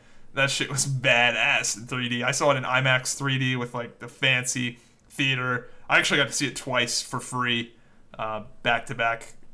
When I saw it on the opening night at the earliest showing, and people were real hyped up, and there was people dressed up, and that was pretty fun. And then I saw it the next day in 3D. But yeah, no, it was good. The only thing that sucked for me was my local movie theater's website was not advertising the 2-dimensional showtimes. So I showed up at like 9:10 or something like that. No, 8:30 for a showing, and they're like, "It's in 3D. Is that okay?" And I'm like, "No." And she's just immediately is like, "Well, the next showing is in 2D. It's 9:40." And I'm like, "That's not on your website." Was your theater packed, or was there not that many? It wasn't packed. Well, I guess it couldn't have been that packed, considering unless you reserved tickets. Like No. This was again. It was Thursday, the last show of Thursday night. It was comfortably roomy.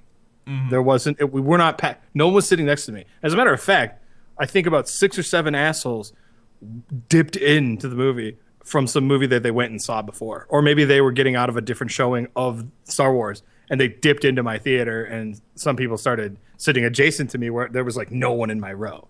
So I was like, oh, okay, this is a little weird. Our theater was fucking packed. Like, if you didn't reserve tickets months ago, you just weren't gonna get it. The only reason I got in is because one of my friends, his fiance, has this weird fear of theaters. Like, I don't know. Apparently it's a thing, and I was just like, okay, I'll go see that shit with you. And I went and saw it with him twice. Fun times. I have a friend who has a fear of toilets he's never sat on, so it's not outside of That's reason. actually kind of Like germaphobe, I get that, but this isn't that. This is a different phobia whatsoever. It has nothing to do with germs. huh. Anyway, But I can believe that, like, fear of being in a theater. you want to pitch any time, or you said you didn't have anything? Did right? John Cena comes back next Monday, Oh my God. and he'll challenge Alberto Del Rio for the United Please, States God. Championship rematch. Roman Reigns is jerking off 3 people in WrestleMania. Who gives a fuck? It's funny you say jerking off because Roman Reigns actually jerks his arm before he. It's like a dude, cock motion before he Superman punches people. It's really dumb. I don't like it. Anyway, where do we want to go now? Did you see the Steve Harvey thing? Did you see that shit? I haven't. I did not see it, and I'm also trying to think of who the fuck is Steve Harvey because I know the guy name, but I don't know the face. That game show where we're like, name 5 things that all men like, and they go and the survey says, yeah, and he's a black guy. That's the Family Feud. Yeah, I just can't. I always get know those who you're game talking about shows now. mixed up. Anyway, he was hosting the Miss Universe pageant, and he read the card wrong for the winner, and he's like, the winner is Miss Philippines or whoever he said, and then like a minute later he's like, sorry, you didn't actually win. The real winner is Miss whatever. And he's like, I'm real sorry. Things happen. And this is on live TV. So they're taking the crown off of this one girl, and she's like shocked and giving it to this other girl, and then the broadcast just cuts off. It was all over Reddit for like a day or two. I just thought that shit was pretty funny. I don't really have anything else to transition out of that. I just thought it was funny. I'm sorry, I'm watching it right now. Yeah. Is it the commentary with the black dude going like, they just jacked her shit? No, this is like this is the Fox. It's between Miss Philippines and they got the 2 girls up there on the stage.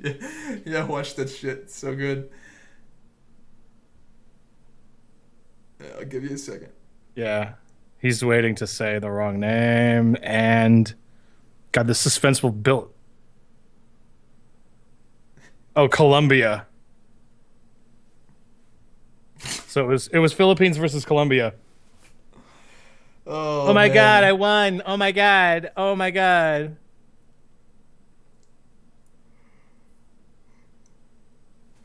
I thought it was I'm not at the abrupt, really boring, or not boring. I'm not at the How part long was where this video you're watching?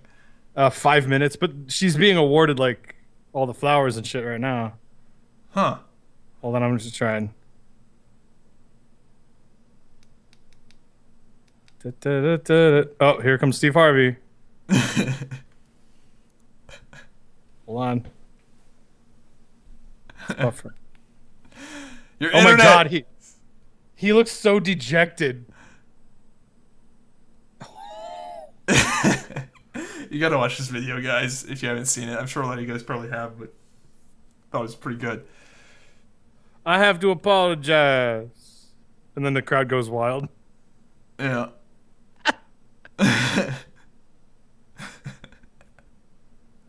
Oh my Anyway. God, he looks like his career is over. A lot of people were saying they did that on purpose.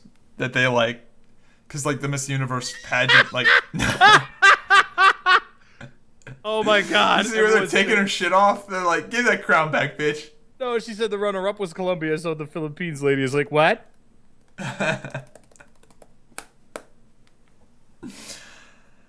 Anyway, this actually might be a bit of a short show. I don't really have that many topics this week. I'm looking through my topic list here.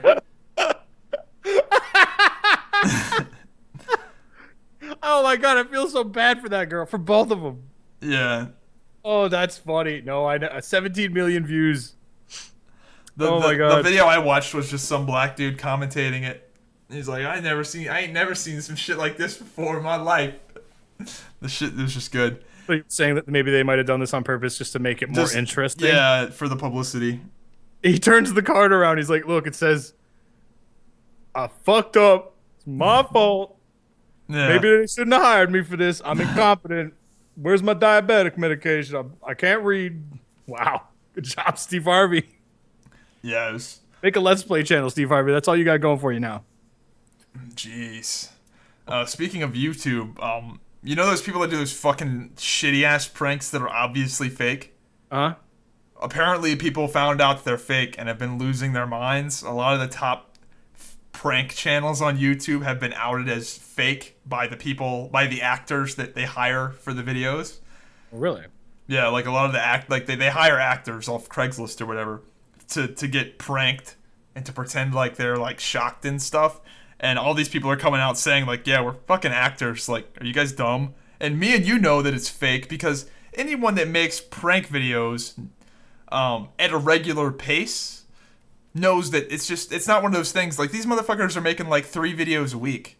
Like, you can't do that if your shit is real.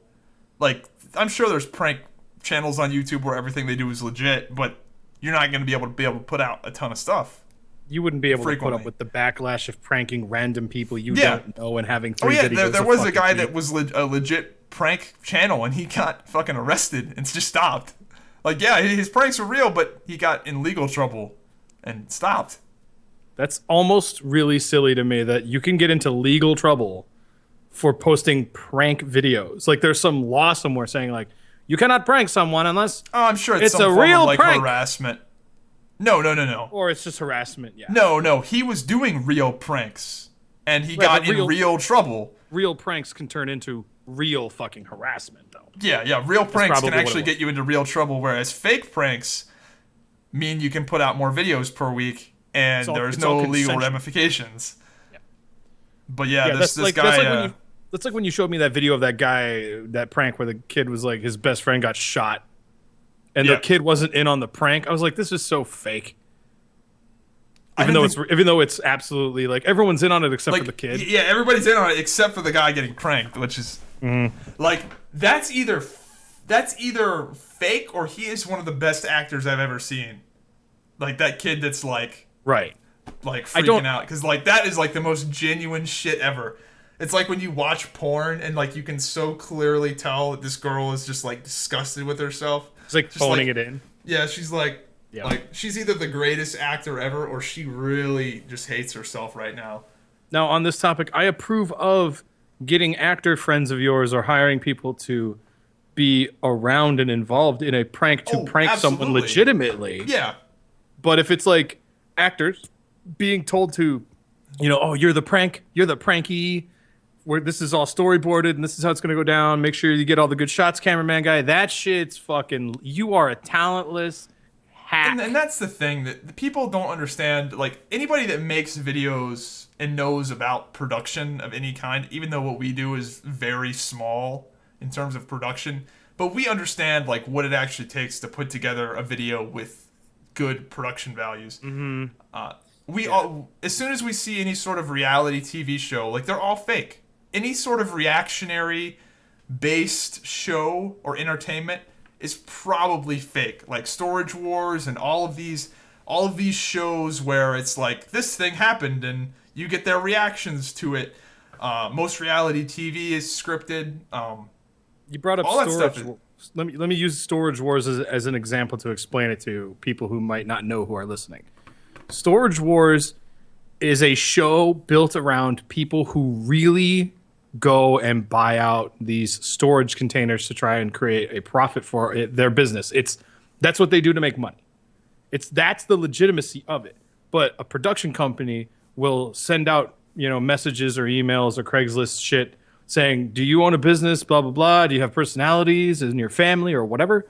Do you think you could be a part of a show that's like a reality show? So it's a real fucking thing wrapped in this production quality that is them feeding you lines and feeding so-and-so to like really. And today when we go do this, Zybak, you really need to rip in. You really need to rip into Dante on this. Again, it's like that mentality of a prank. They have, they go to predetermined storage bins where they know there's good shit. Because I want to say because I've seen like every episode of that show. Sometimes it's predetermined. Sometimes it's just legit, and they're like, "Whoa, I scored big." But again, even if it's legitimate, it's wrapped inside this production thing where, like, again, as the example I was trying to show off was maybe the production crew. Let's put it in a Zybak Dante podcast scenario. There's a production crew around this podcast. We're in the same room, let's say. Someone feeds you something and says, "Here, take this beanie baby or this beanbag," and just randomly just throw it at his face. They don't tell me that that's going to happen, but they tell you to do it. I get hit in the face. I give you a real reaction, and yet it is pre-planned. I think you're giving him too much credit. I think a lot. No, that's really how it's done. I know for a fact that there are things like that happen. Well, and like a lot of these shows, like the Bear Grylls shit is straight up just like fake. Like Bear Grylls is fake. I've seen a lot. Have you seen the Bear Grylls fake video where he's like, all you gotta do on Google is type in like Bear Grylls fake on Google, and it's like the first YouTube video. And he's like, Bear Grylls is like, you gotta be real careful going around these canyons. If you fall in, you could die or some shit. And then some random guy on YouTube found this place he was crossing, and it's by a fucking highway. And he pans the camera, and there's like cars going by, and the canyon ends. Like you could walk like 5 feet the other way and just walk around the canyon, but you see Bear Grylls like running across it. It's so fake. And the thing is that if they were to make a real show, like I think one of the shows I think that is legit is Deadliest Catch, because they get fucked up on that show. Like people die on that show. And a lot of times you'll watch that show and they'll be like, we didn't catch no crab. And like nothing happens. Like if there's a reality show where nothing happens, that's legit, because that's the thing. When there's these shows out in the woods, you got to think about all the costs of like having a production crew there, getting all these shots that look good. And if you see an aerial shot, like I was watching a fishing show and they had aerial shots and all the like really good camera work, and I'm sitting there like, this has to be fake, because it would cost so much money to make this legit and just have people filming these dudes for like 3 weeks straight to get these amazing shots. Can I drop a truth bomb on you? Sure.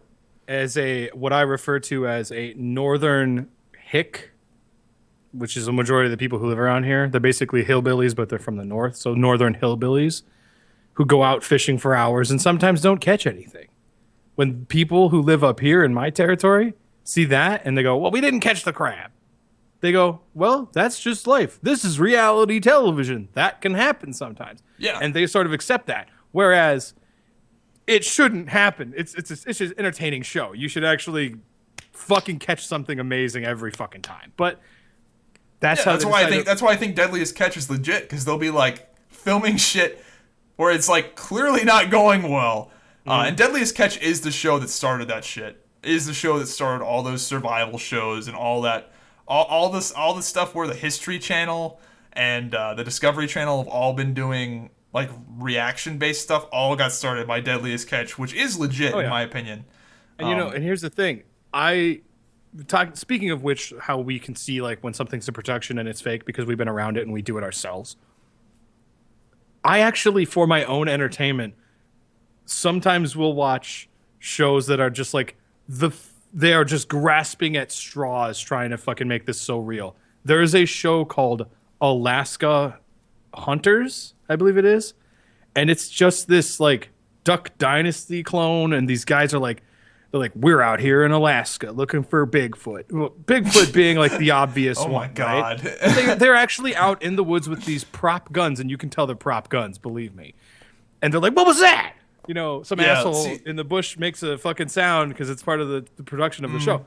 But then they go off and they like, we're looking for the Alaskan Northern White Terror, said to be blah, blah, blah. And I'm like, I've never heard of this before. What the fuck is that? And then they just have this like CGI graphic of a giant wolf with like saber-toothed teeth. And you're like, is that a real legend or not? But as you're watching it, as I'm watching it, I'm like, I don't have time to look this up. This is just too fucking hilarious. And it is old dudes with big, long white beards just in the woods with fake guns. And one of them is like Papa Bear. And he's like a younger, older guy, like a 40-ish something guy. And he's really cute. He's like, I have part Indian nature, whatever, Native American in my blood. My dad watches all these dumbass shows. It makes me so sad. You know, my favorite one, if you guys are listening and you can acquire the DVD, as it were, of these shows. My favorite is Ghost Asylum. Jesus Christ. It's awesome. They go, the setup for this is literally, they're like, we're the Tennessee Wraith Chasers. We've been doing this a long time, and we understand that there are other shows about chasing ghosts, but we aim to be the first show that actually catches one. And guess what? Never happens. They never catch a ghost. They never catch a ghost. Wow, what a shocker. Twist ending. But these good old boys, man, they get together and they have some pseudoscience bullshit about how, like, they actually build, like, these traps.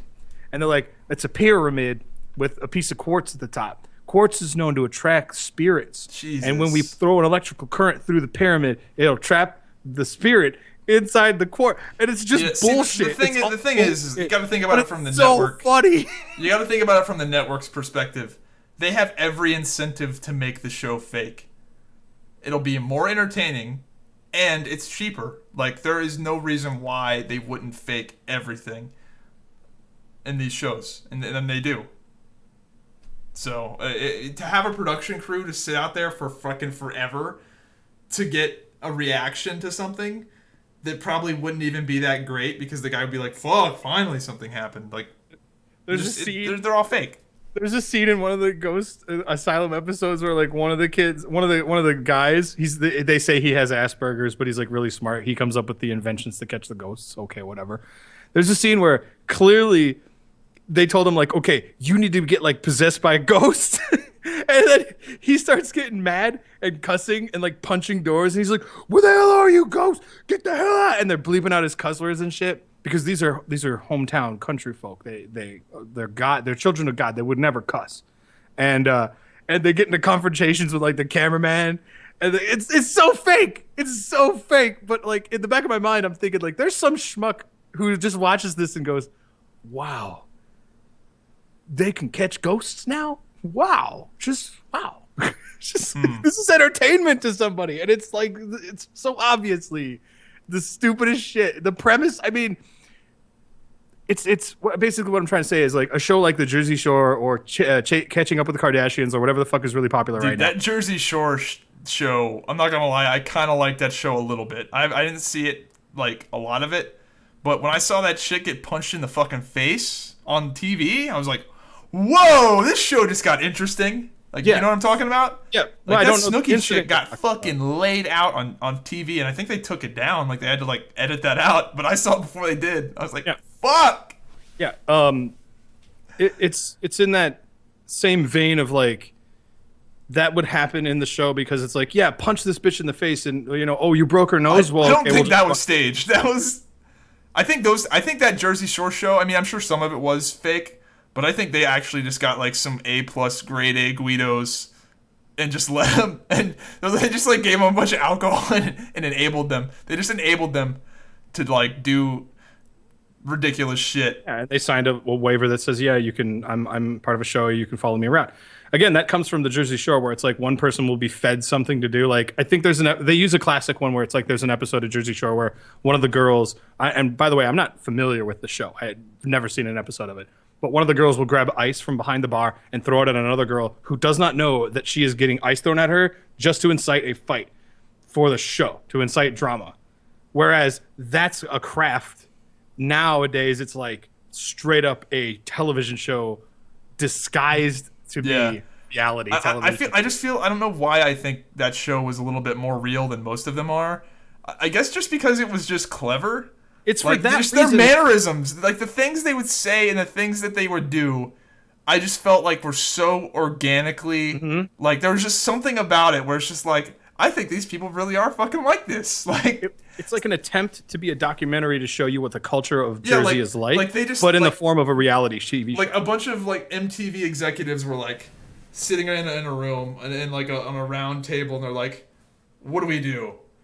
I've got an idea for a show. Let's find the most Guido'd out people of all time and just feed them booze until they do crazy shit." And somebody was like, "Brilliant!" And they fucking did it, and they made a ton of money. I have this feeling that really early Survivor, like episodes of Survivor, or really early like reality television was an attempt to try to capture reality. Oh yeah, I think the early stuff was legit. A lot of it was. And that's when I think that show Big Brother sort of started to have to change the way that it worked, because you can't be like, here's this house, all these attractive people live in it, go. Whatever happens, just fucking go. And what's going to happen? These people are going to start fucking. Well, you can't have that. You can't broadcast that. They did have that for a while. I remember that's all that show used to be. They put a fucking stop to it by like season 2. Oh. And so it's okay. I think reality TV was okay until, in my opinion, it got out of control. When Deadliest Catch took off, that's when it all got fake. Like, as soon as, like, Alaskan bush people and survival this and survival that, as soon as all that stuff started coming out like crazy and the History Channel started doing it, the Discovery Channel started doing it, all of them started doing it, that's when it all got super fucking fake and super gay. Yeah, when cable networks started picking up on it, I think it got a lot more, like, studio production produced. So I don't know, for some reason the Jersey Shore has like a soft place in my heart, just because some of the just terminology they use, like how like you fucking step on a grenade when you hook up with the less hot chick, you're diving on a fucking grenade for your bro, like that shit. Just some of the terminology is just hilarious that they use. I think it was legitimate. That's why I think it was I'm sure they did incite. Like, obviously, they wanted to incite these people to be the most ridiculous version of themselves. Like, I'm not saying MTV wasn't intentionally trying to get reactions out of these people by just feeding them insane amounts of alcohol. They were just enabling them. That's all I think that MTV was doing there. It was just enabling these people to do ridiculous shit. Yeah, and it was probably the most organic. I would say Jersey Shore would have been the peak of organic reality television. And then afterwards, other execs probably saw that and went, we can refine that and make that more of a product, less of a reality show. And the dumb masses are just going to fucking believe it anyway. Like, anybody who really believes there's a group of guys in Alaska looking for fucking monsters, dumb. You're out of your fucking mind, man. That's not real. The thing is that the Jersey Shore was a brilliant, like, even though it was a dumb show, it was brilliant at the same time. Like, obviously, it was a good idea for a reality show. Whether you like the show or not, it was very successful and made a ton of money. People remember it. You remember it. So, I mean. That's like almost a fluke to be that to have something do that well and to be that brilliant. Like, whoever thought of the idea to get like the 5 most ridiculous Guidos of all time and just put them in a house together and feed them alcohol and just let them do fucking random shit. That was an amazing one-off idea, and all these other networks probably tried to reproduce it, like organically. They probably tried to say like, all right, let's do what they did and see if we can get it to work, and they just couldn't get it to be as entertaining, so they're like, let's fake it. The natural evolution of that is they knew who they were getting on their television show because they have like auditions and shit. Yep. So they got the craziest people that they met on that show. But the natural evolution of that is now what we have today, where people like my mother get email inquiries at least 6 times a year from a production company saying, you run a business and it's family run.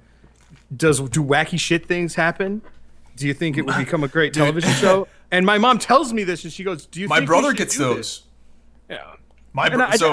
I just tell her no. I mean, the money'd be nice, but really, what a nice happy campground in the summer in Minnesota? I don't think a lot of, because I can imagine what these assholes would be like. Okay, you mow the lawns. Yeah. Okay. Well, so we're gonna buy a cat, and then we're gonna like tape it this like lawn, and you're gonna accidentally run over this fucking not real fucking prop ass cat, and then whoa, hilarity ensues because whoa, I'm so sorry about that. I mean, it's so funny. Dude. Now they can't do it organically. So my brother gets those. Well, he's actually my stepbrother, but he gets them, and he works for a pest control company. But it's not like pest control as in like ants. It's pest control as in like, we've got a fucking vulture inside Kmart. Like, oh yeah, can you get this shit out? That I can see that being really cool. I know. That's why I was like, fuck, you should have done it. See, it would have been so funny because he's one of these people that's he's like a real angry person. Like, he's like a really sarcastic, angry kind of, like, he's not like actually angry, but you know the type of people where like they just get pissed off really easy and they're really like sarcastic and snooty sometimes. Have you seen the show F is for Family on Netflix? He's not like that fucking teenager kid. If that's no, the dad is who I was thinking. Yeah, who's just like pissed off at everything. He's like that. Yeah. Yep. Yeah, he's like that. And I was like, Lance, this show could have been amazing. And he's like, I turned it down. Oh, and his name is Lance too. Ooh, God. Yeah, dude, they wouldn't have had him to give him a fake name like Lance. He's already named Lance. Yeah, but dude, it would have been so funny because he would just be so bad for that. Like, with having a bunch of people, like a bunch of cameras in his face, he would just get so pissed off at it that it would be entertaining. No, but that would be so. Yeah, it would be so great. And is it his business? He is. It's not his business, but he's like up the chain essentially. Like, he's far up there. From my understanding. So there's other people who work there, so they wouldn't have to hire some guy. Yeah, apparently his coworkers were really bummed out that they weren't going to do it. Oh, dude, that would have been so tight. But yeah, he's like a really like intense person. Like, he was Special Forces Green Beret. Like, dude, I can see it now. He did a bunch of shit. Like, he's like a legit dude, and he got really pissed off because he fucking hated the news reporters when he was in Iraq doing all that shit. He said it was so fucking annoying having to deal with the photographers and shit that were just in the way. Dude, oh my god, this like writes itself. Nobody has to sit in a room and like think of this shit. I know, dude. It would have been so fucking good. It would have been so funny. And it would have been a way funny. To get him. He would have had his stress. Because he would have hated it so much. Like, he would have hated it so much that it would have been so entertaining. Like, wow, the entire show would just be him, like, catching these fucking rodents. And then be like, get that fucking camera out of my face.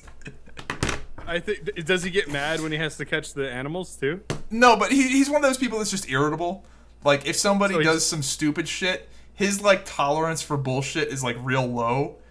And I don't know, he's just like one of those people with a short fuse. It just could be so. It would have been so fucking funny. I could see him like berating a new hire gets hired on, and then they yeah. get stuck. Oh, yeah. He gets stuck with the newbie. He's like, God damn it, nobody holds the stun gun like that, you dumb kid, stupid ass. Get that camera out of my face. Dude. Oh my God, we need to. Whatever. Dude, your brother's probably made up his mind, but yeah, he's just one of those really intense people, and it just would have been funny. How sick would it have been though if he would have said, yeah, I'll do it, and then you were the new hire who legitimately doesn't know shit about what he does for a living, and you're on this fucking show, and you're like, I don't know what I'm doing. But yeah, he's some sort of game warden / pest control / all kinds of shit. But I just know that I've heard stories of like clever ways he gets like vultures out of fucking buildings and stuff. That's cool. But yeah. No, I just thought it was funny that your mom gets approached for that too. And what's funny is that my grandparents actually own storage units, a whole bunch of them, and that's part of the reason I know that those fucking shows are set up and fake as fuck is because lots of garbage, lots of just horrible garbage in those bins. Yeah, not interesting at all. A lot of stuff you're trying to keep, but you can't keep it, and it's like sentimental to you, so it's really not that like you're not gonna store your fucking PlayStation 2 or 3 in there for later use. They open up these goddamn storage compartments like, a brand new Corvette! It's like, what? Get the fuck out of here. Yeah, no. I have not seen an episode where there's a Corvette in a storage unit, but I have seen like the diamond in the rough is like the whole catch gimmick to that whole show. But it just happens over and over and over again. If it was a real show, it'd be like, let's open up this storage. Oh, it's garbage? Nothing Nothing interesting at all? Okay. And the show's over. Well, that show also has characters that are there who are clearly not part of that culture of I'm going to bid on storage shit. They've got like this older guy who's retired, but I guess he has a lot of money because he had a very lucrative career, and now he like rides these really like wacky vehicles. He like shows up, he's like, "It's me, Wacky Dave, I'm here," and every time he bids on a fucking storage thing, it's like all complete shit. Nothing valuable is in there, and then the chuckle is like, well, Dave lost out again, man, poor Dave. It's like, yeah, and then he just gets on a fucking scooter. They always win on these fucking shows. Like, it's never like, well, someone always wins. That's really the thing. Yeah, but like the business or like the people generally win. It's never like, well, we bought this thing and we lost $50,000. It was a real piece of shit. The premise of the show is it's a competition. Based on how much money can you make via selling what you found in these places, because all these people own like a found it in storage, we sell it, bullshit place. And when so and so ended up selling blah blah blah blah blah blah and this thing, making $2,000, and they only spent $50 on the storage unit, and that's the show. And yeah, it gets boring towards the tail end, but there is no instance in this show where someone like walks away going, "Oh yeah, we found a bag of diamonds in this fucking thing." It's like, no. So-and-so maybe made like $6,000 and it took them like 2 weeks to sell all that shit. That's the show. The excitement is the characters, and unfortunately, a lot of them are like fake. But, if you enjoy that shit, fine. Jesus. Or if it's something that comes on right before Game of Thrones and you want to get your TV on, fine. Anyway, so I had an interesting thing happen. Hold your thought. I actually really want to get. This is either going to be we can talk about this thing because you were witness to it, or if you didn't witness it, we don't talk about it. Sure. On the topic of reality television, when when Aaron Hansen was on the show The Tester, which was a internet only. I think I know what you're talking about. Yeah, like I've seen the YouTube highlights of it. Did you find that to be complete and utter bullshit, or did you just not care? Didn't he get kicked off because he wasn't like participating in the fakery of it? What happened was there was a contest. The physical challenge was a player. I know he got kicked off for a bullshit reason. That's all I know. He got kicked off because he did really good in this challenge, where a person goes through a maze with a bag of like oranges or coconuts or something, and then there's a slingshot. You shoot like these terrorists, and however when you hit one, then you go back and you're supposed to get ammo for the next person. So he showed up, shot it, got the hit. Bam, done. And it's a time attack sort of thing. So like the other team had to do better. And he went back, got ammo for everyone else. The second bitch, she couldn't hit anything for the rest of the game. And so when it came down to questioning, the judges are like one of them was like the guy who worked on Twisted Metal. He's like the guest judge for that episode. And he asked him, he's like, "Do you feel like you did enough for your team?" And he just straight up says like, "Yeah, I hit my target and I went back for ammo. That's all I could really do." And they like berated it, or that one judge was like, "Well, there was probably more you could have done for your team, and you're not really showing team effort." When literally the rules of the game would not let him fucking shoot another coconut until it was his turn. So yeah, they just didn't like that fucking guy. I remember seeing I remember seeing a YouTube clip where they're like interviewing them, like the judges are interviewing, and they're like, "How many PlayStation trophies do you have?" And he's like, "Why does that matter?" Yeah. He's like, "We just want to know how many PlayStation trophies you have." And he's like, "I don't know, fucking 6." Yeah. And other people are like, "I've got 300 PlayStation trophies." Yeah, platinum and all this shit. He's like, "I don't give a fuck about PlayStation trophies." Fuck you. The attitude is that with him, because the prize at the end was you got to be on a game development team working on one of Sony's next AAA games. So you could like learn about the insides of the business, and you get all this insider input, and you'd be able to rub elbows with game developers and stuff. And I'm like, that's cool, because I kind of know the guy from. Yeah, but who the fuck is like? Really, they're gonna hire a game developer based off of how well? Well, no, you're not really there. Fucking coconuts. Like, you're not really doing development. Let's be honest. I know. The prize isn't exactly what they said. That they're like, oh, you're gonna actually it's one of those things make the game. Suspend your disbelief. Well, yeah. Then they do the coconuts, but then like other matches that he obviously wasn't a part of was like, who can get the high score in the new Twisted Metal game, because that's why that guy was the fucking guest. But anyway, I don't know. I just wanted to bring it up because it's like sort of a meme thing, and like it's speaking of reality television being like really stupid. Yeah, I know he didn't like talk about it ever because like I guess he signed. Well, some of course he's NDA. professional. He's very professional, but I would love to sit down with him. I know that like people like lost their fucking minds when that happened. Like at the time, like whenever that happened, like in 2009 or whenever the fuck that shit happened. Like it was 2011, I think it was. Yeah, people like lost their fucking minds over. Well, it's because the tester was trying to branch out and like get more people to notice it because the first 2 seasons of it, nobody fucking knew it existed, and then they did that fan vote. You got voted in because of the fans, and it's like. Yeah, and so he got like questioned about like bullshitted, and of course the fans turned on him. It's fucking stupid of them. Yeah, they turned on the show, and it was like, what the fuck? But yeah, he's never talked any shit about it. But you know, I don't doubt that if I was in a room with him and there's no recordings, he'd just be like, yeah, that's a bunch of bullshit. Reality TV is a bunch of bullshit. Like they didn't even edit it in a way to where like it didn't look like they just fucked him over. Like even like watching the edited version, like the version that somebody said, all right, let's put this up. You can still tell they fucked him over. It's all the clips of just him and not the other people. Yeah. Yeah, it's clear. Yeah. And what was fucked up and made me laugh the most was he got attacked to get kicked off that show because he was voted by people to be on the show. Who made the decision to have a fan vote contest in the first place? Sony did, because they produced that show. Sony just didn't like that he wasn't playing ball. Like, he was like just being sarcastic at all their stupid like marketing stuff. Like that PlayStation trophy thing was like the most obvious like hilarious thing he did, where he's like, "Who cares how many fucking PlayStation trophies I have?" Or there's those like, shots. What does that have to do with anything? The shots in the edited version of that episode, or up until he gets kicked off, where like he's in the background and like he knows the camera's on him and he's just making like a goofy face for no fucking reason. Yeah, he just wasn't playing ball. Like he wasn't faking like hamming it up for the camera. Like a good way to word it. He wasn't playing ball. Yeah. I just wanted to bring that up. Yeah. Crossed my mind. Anyway, I had something pretty interesting happen. So I went to go see my mom's side of the family for the holidays on like the 19th or whatever. And holy shit, is that side of my family so boring. But anyway, we went to go see my grandmother.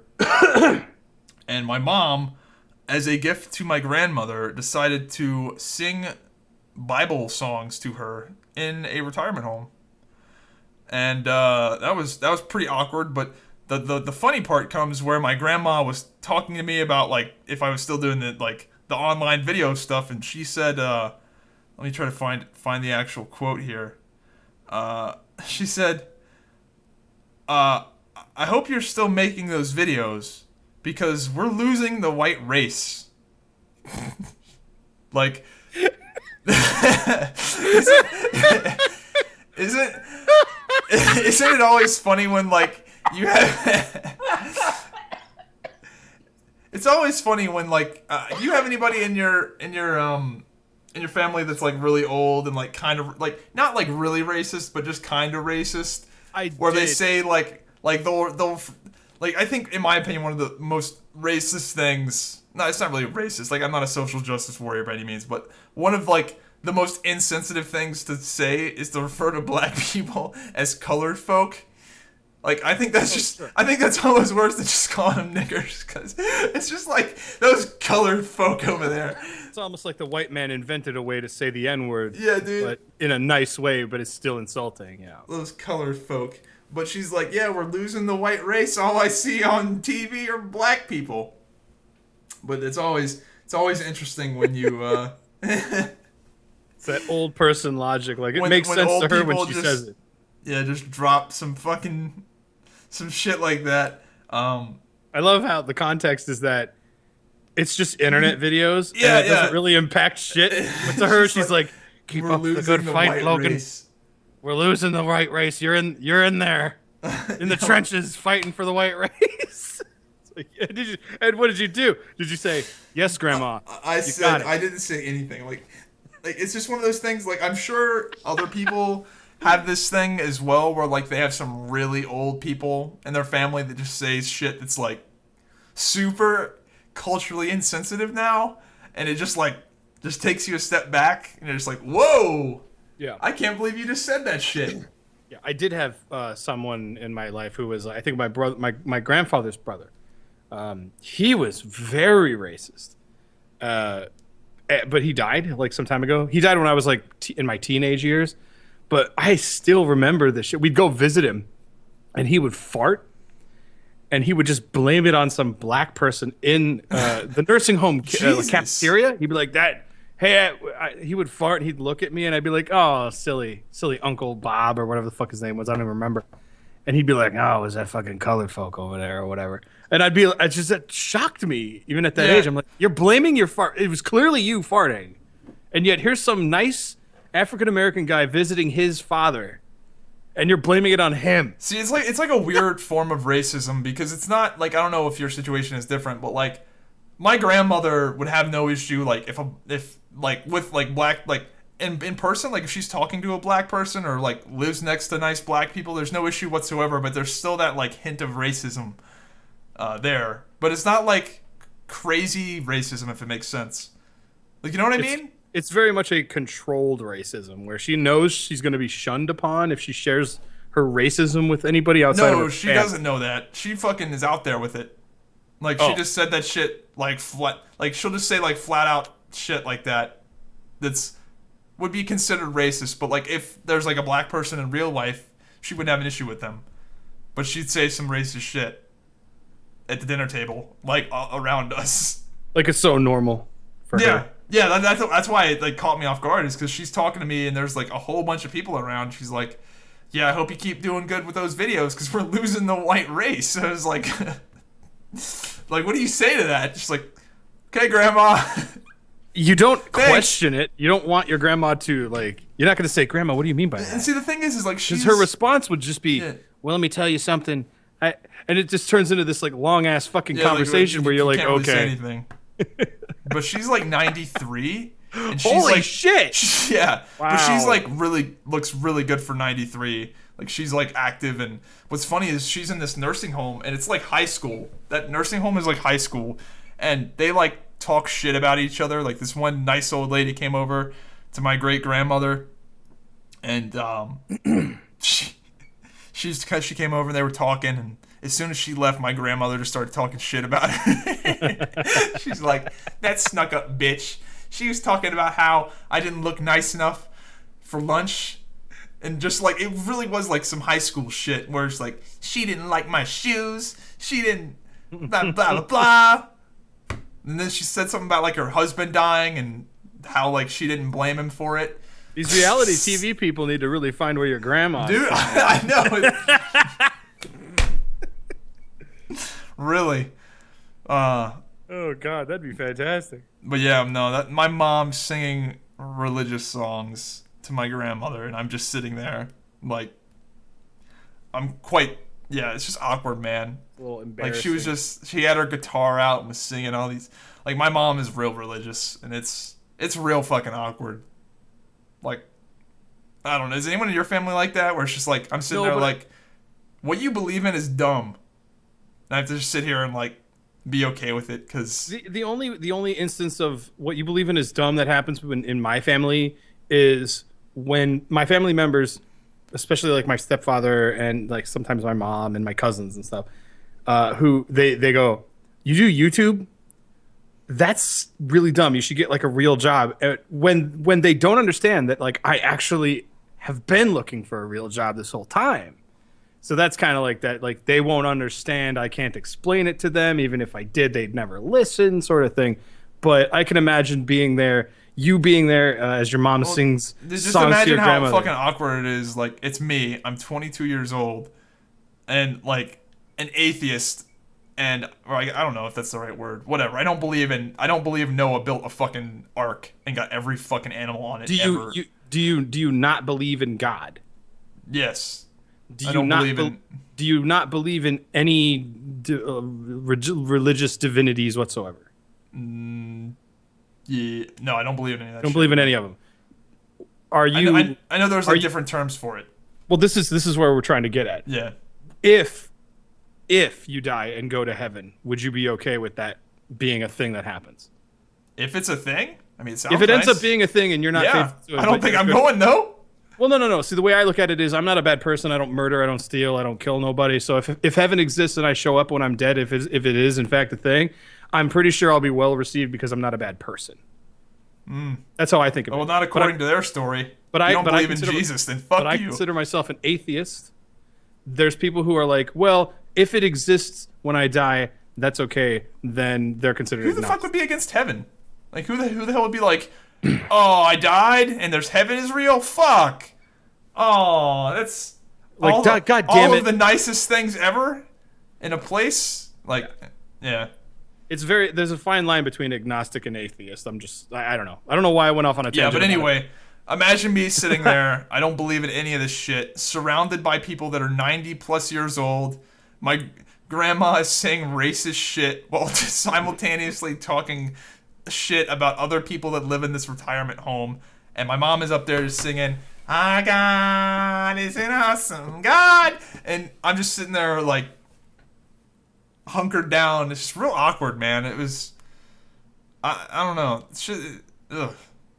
Just really hate that kind of shit. I equivocate that to going to a church for the first time, being invited to a church, because when I think it was like 18, my friend's like, well, come join us at church. His birthday party was being held at the church, and they did a service before his party. It was just like a natural service, you know. It wasn't like built up for his fucking party. But like after this, it was like an after-service birthday party thing. And they go, anybody new to this church today? Raise your hands. And I'm like, not raising my hands. I don't know what the fuck they're talking about. The songs are beautiful, but I don't know what they mean. And here's my friend going, raise your fucking hand. And then his dad's like, yeah, raise your hand. And then they grab my hand and they're trying to raise my hand. I'm like, no. Don't, because then eventually what they did, people did raise their hands and they brought them on stage and was like asking them like, what has Jesus done for you recently? And I'm like, oh my God, if I were in that situation, I would have just lost it. I would have been like, Austin 3:16 is my favorite Bible verse. And they would have been like, what? And it would have been bad and I would have been kicked out. Oh, dude. So speaking of getting kicked out, I have told this story before on an old Modern Warfare 3 video, but it didn't get that many views, and I'm going to tell it again because it's legitimately one of the funniest things that's ever happened to me in my life. It's the story where I got kicked out of Sunday school. I got banned from Sunday school. I have not gone back since. So, to start the story off, the church that I used to go to was called Central United Methodist Church. Remember that name, Central United Methodist Church. And they go to this thing every year. It's this big religious retreat thing. They call it Resurrection, where it's like this big Jesus party, essentially. And everybody in there gets fired up, and they go and they sing songs and have like rock Jesus band concerts. It's this big thing. So if you drink the Kool-Aid, it's huge over there. So anyway, they're getting prepared, and they're talking about how they're talking about the plans and where they're going to go and talking about all that stuff in Sunday school. And I don't give a fuck because I'm not going because fuck that shit. But anyway, they come out and they're like, hey guys, we got you some sweatshirts for Resurrection. So you can wear these around and people will know. So anyway, they bring out these custom-made sweatshirts. They have the Central United Methodist logo on them, and people are like, yay, we got some cool custom sweatshirts so we can represent while we're at Resurrection, right? So keep in mind, I was talking about how, what? Somebody's pinging me on Skype. What the fuck?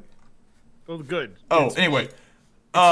Is that like an old message? Anyway, fuck it. Ruined the flow of the story. So anyway. I didn't want to ruin it. Stop. Just stop. I need to pee. I wanted you to like sort of come to a natural stop on like a sentence. It's coming. Okay. So I didn't mean to do that. Anyway, okay, so they bring out these custom sweatshirts. Remember the name Central United Methodist Church? Mm-hmm. Well, they have the initials for Central United Methodist, and then spelled out below it, Church. And then they have a picture of Jesus, like, on the cross, making this, like, exhausted face. Now think about that. The initials for Central United Methodist, and then a picture of Jesus on a cross, all, like, exhausted, and then below it, it says Church. But yeah, Jesus busts really hardcore loads and he laughs for hours. Dude, the shit was unbelievable. I could not stop laughing. Like when I say that, I know that's like an expression. I could not fucking stop. And the class was taught by a husband and wife combo. Oh, great. And the wife was sitting there, and it was me and this other kid just laughing our fucking asses off. And the wife's looking at us like, what are we laughing at? And then the husband looks at the sweatshirt and then just goes, oh. Like, he's like, oh, mistakes were made. Oh, like, he like literally face palmed in real life. He's like, oh, shit. And then I just lose it. I'm like, I want to go. Give me a sweatshirt. I will buy a sweatshirt from you right now. And I was running around the room laughing. Like, yeah. I couldn't believe it. The cum church? Dude, come on. And the picture of Jesus on the cross, like, with his head was like, imagine your head, like, leaned out and over on your shoulder, and his, like, tongue was out, like he was, like, dead on the cross. But it looked like he just busted a huge fucking nut at the cum church. Dude, it's one of those situations where it's good, like, man. you know somebody had to take that to a manufacturer to have it made. And at no point did anyone go, hey, did you notice it says cum? Nobody, either they did say that and they went, yeah, that's the acronym for our church. Fuck you. It's just so fucking perfect.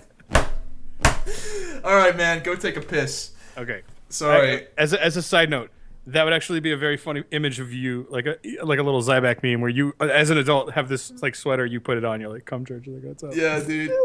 So one of my favorite things that ever happened in my life. So yeah, in Zybak news, ordered some new posters. I'm sure we talked about this previously, but I got some new posters, and I'm ordered some more. So I'm gonna have posters on every single wall. And I'm going to make a vlog when those come in on... They're supposed to come in on the 6th. January 6th. So that should be good. More Star Wars posters? I was just filling the dead space. Yeah, you know those posters I showed you in that image? Yep. I ordered more. I'm going to have posters on every single wall. Like, a lot of them. And they're framed and all nice. Star Wars only, or these? No, these are multiple things. Okay. Sweet. But yeah, that's going to be pretty cool. When those come in, I'm probably going to make a vlog of my apartment and gaming setup because I haven't done that for my new place yet. My setup is... is your gaming setup like a complete fucking disaster like mine is? Mine is more of a disaster. Mine is a fucking disaster. There's just wires and cords and just shit everywhere. And I can't organize it because I need to have access to all these cords.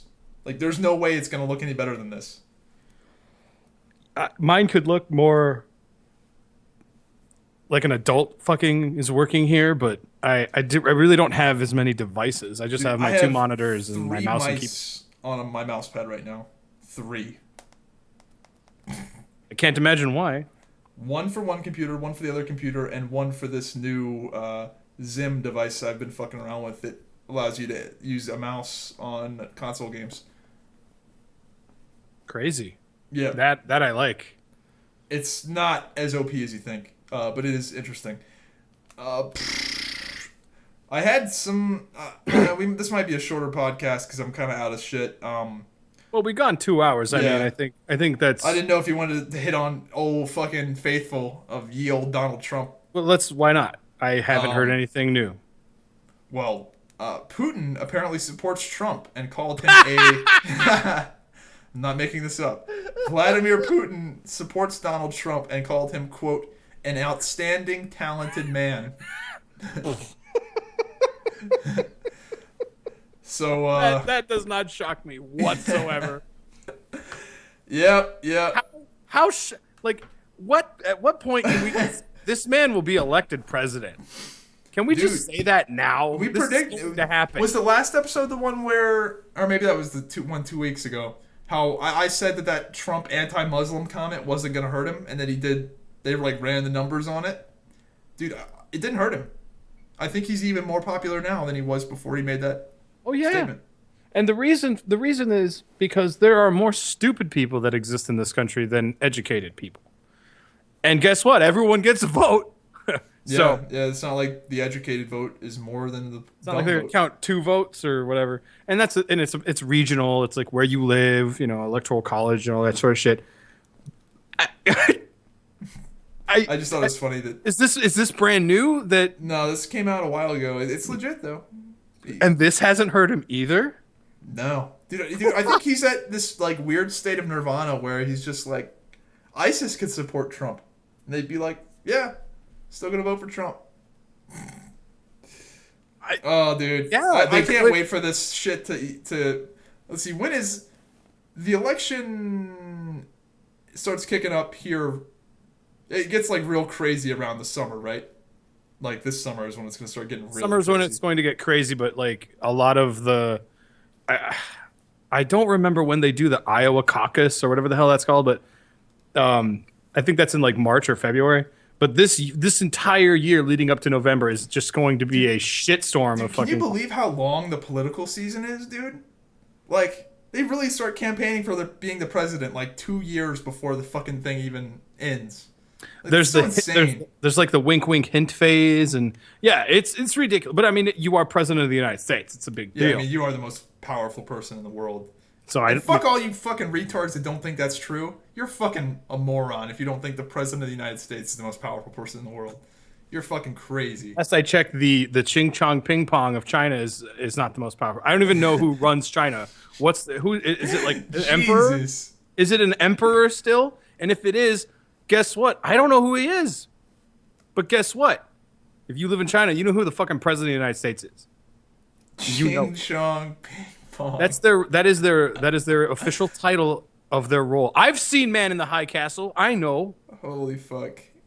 Actually, that has nothing to do with China. But I have been watching that show, and it's really good. We're not going to talk about it because it would be stupid. But I'm just endorsing it. It's a great show. No, Donald Trump. When President Lord... Emperor okay, wait Trump a minute. To you Supreme Lord Emperor Trump. Can we... The question is, can we, when Trump becomes president, can we then at least develop hologram technology so that when Trump needs to make an address, he can just sit in a really fucked up chair? He's gonna have the Snoke give him the Snoke treatment where he's like, "Hello, America, and you Muslims too," and just whatever he says, he's just on a fucking hologram. Because then he would, how if he gets elected, he would be the number one guy to assassinate, to just get him the fuck out of here. You know that. So this hologram shit, this is a real good idea for you, Trump. I hope you're listening to this shit. Yeah, I think if there was a president to get killed, he'd be one of them. Oh, for sure. Like, especially if his who's his vice president? Do we know? It's going to be interesting to see who he picks for his vice president. Yeah, because if he picks like an actual normal ass, kind of competent politician. Yeah, dude, like John McCain went full fucking retard with his VP choice. Like, holy shit. Like, there was a lot of people that were going to vote for John McCain, and they realized Sarah Palin is not your ticket into getting the presidency. Well, the thing is with John McCain is, like, that motherfucker is on death's door. Like, right. If he died of natural causes, she'd be the fucking president. Yeah, that's real bad. So the question is, and I'm sure this is the case, if the president is killed or has to step down or impeached or whatever, then the vice president becomes president, and I assume at that time the vice president has to pick a vice president. I'm sorry, the new president has to pick a vice president, right? Shit. I watched House of Cards. I should know this. Well, see, my thing... Fuck, I don't know if the Secretary of State gets moved up or if maybe that's it. I think that's it. I don't know. I'm a stupid fucking American that has no idea how this country works, so... shit. Yeah, I watched House of Cards. I should know this. I have a House of Cards poster. Kevin Spacey is looking down on me, fucking disgusted. I don't know the answer to this. But that's the whole premise of. Have you seen House of Cards? No, I never got really into it. But mostly because I thought it was going to be like a politician, a political show. But clearly it's not that. Because if it were like it is and it isn't. It is, but it's interesting. Like it's wrapped in drama. The premise of the show. Spoiler. I'm going to spoil this a little bit. This doesn't spoil the show. But, it doesn't. It doesn't spoil the show. But essentially, he becomes the president without having a single vote cast in his name. Crazy. That's a good tagline to get people to watch it who haven't seen Actually, I think I answered my own question. I think the president can appoint a vice president. Yeah, because that's how he does it. He becomes the vice president, and then the president steps down, and then he becomes president, and he has like a little one-liner saying, "I just became president of the United States, and no one's cast a single vote in my name." So he essentially just, he became president without anyone voting for him. Now here's a little bit of an outside, like, chaotic theory for you. Is Trump running for president, and this is all just a ruse? Like, it's really just a setup for the Republican Party to get him elected as president so that whoever he picks as vice president will become the president, because Trump will be then told to step down as president. No, you don't. So. You don't think so? Ooh, no, wouldn't that? What I think the case with Trump is that he's a fucking billionaire who has everything, and he just said, "Fuck it, I want to become president," because that's the only thing he doesn't have. But wouldn't that be a great thing, like a great conspiracy? Like later, 40 years from now, when we are old men, and it comes to find out all this shit was like a best laid plan. This was all just a plan to get a Republican president in there who's not Trump. It's all going to tie back to 9/11 in some way? No. Just the whole... Republicans really don't have a guy who is worth voting for, but Trump says all this crazy shit, and he gets voted in via more dumb people than smart people in this country. Then he steps down and says, "I've won. Sorry, I can't do it. I'm stepping down." And then the guy who's his vice president is the guy who they really wanted to be the president. I don't know. I just find that to be very entertaining, simply because Trump is just a maniac. My favorite conspiracy. I don't even know if this is a conspiracy. I just made this shit up. But what if Trump was secretly working with the Democrats to split the Republican vote so a Democrat would win? Like, if he goes independent, then that would just fucking kill the Republicans. Yeah. If he ran independent, that would just crush them. And if he was secretly working with the Democrats to split the Republican vote by just getting all the crazies and then weakening the Republican vote so the Democrat could win. It's an interesting theory, but he would have to declare his position as an independent. Well, he keeps saying that he's like maybe gonna do it. He probably will if he doesn't win the nomination. He probably will, but I don't see how he's not gonna win the nomination. That's actually the most realistic, real world way for that to go down, where like someone else gets nominated, because we're not in control of who gets nominated. The party is in control of that. And so they don't vote nominate. For that? Or is that I don't believe that we are in control of him being nominated by the party. They'd be crazy not to do it though. Right? But if they don't nominate him and he's like, "Well, fuck it, I'm going to run as an independent. Fuck you." Well, then that I see as that's probably the most realistic scenario. Yeah. And then he'd still get elected. So we'd finally have a quote unquote white president, because I don't think we've ever had one before. What? Well, red, white, and blue. Red, blue, independent is white. Oh. There's always been a Republican or a Democratic president. I don't think we've ever had an independent president. No, I don't think that's true. That's the way I learned it in school. I think no. I don't think that's true at all. I know it sounds ridiculous. I think there's been many candidates from non-Republican. I'm pretty sure. I can't think of them off the top of my head. That's because who've become president. Yeah, they ran under other party names, like the Whig Party and shit. Oh, sure, I guess. Yeah, maybe there's some shit I don't know about, but I just wanted to say we finally had a white president. There's been some. I know most of them have been Democrat, Republican, but I'm pretty sure there's been a few. Like I just don't know them off the top of my head. Poor Al Sharpton. Why? What about? Why are you feeling sorry for Al Sharpton? Oh, just always the bridesmaid, never the bride. That guy runs in like every fucking election. That guy's a piece of shit. Fuck Al Sharpton. No, I know he's a piece of shit. He was like the dick. senator of my state. He's a fucking piece of ass. He's a piece of complete shit. But he went independent and was like, "I'm trying to run as independent." It's like, yeah, fuck you, get out of here. Him and our governor. Oh, I don't even know her name right now. But she's like this crazy Christian lady, and she was trying to run for president. It's like, yeah, good fucking luck. And what we ended up with was Sarah Palin, which, whatever. Jesus, man.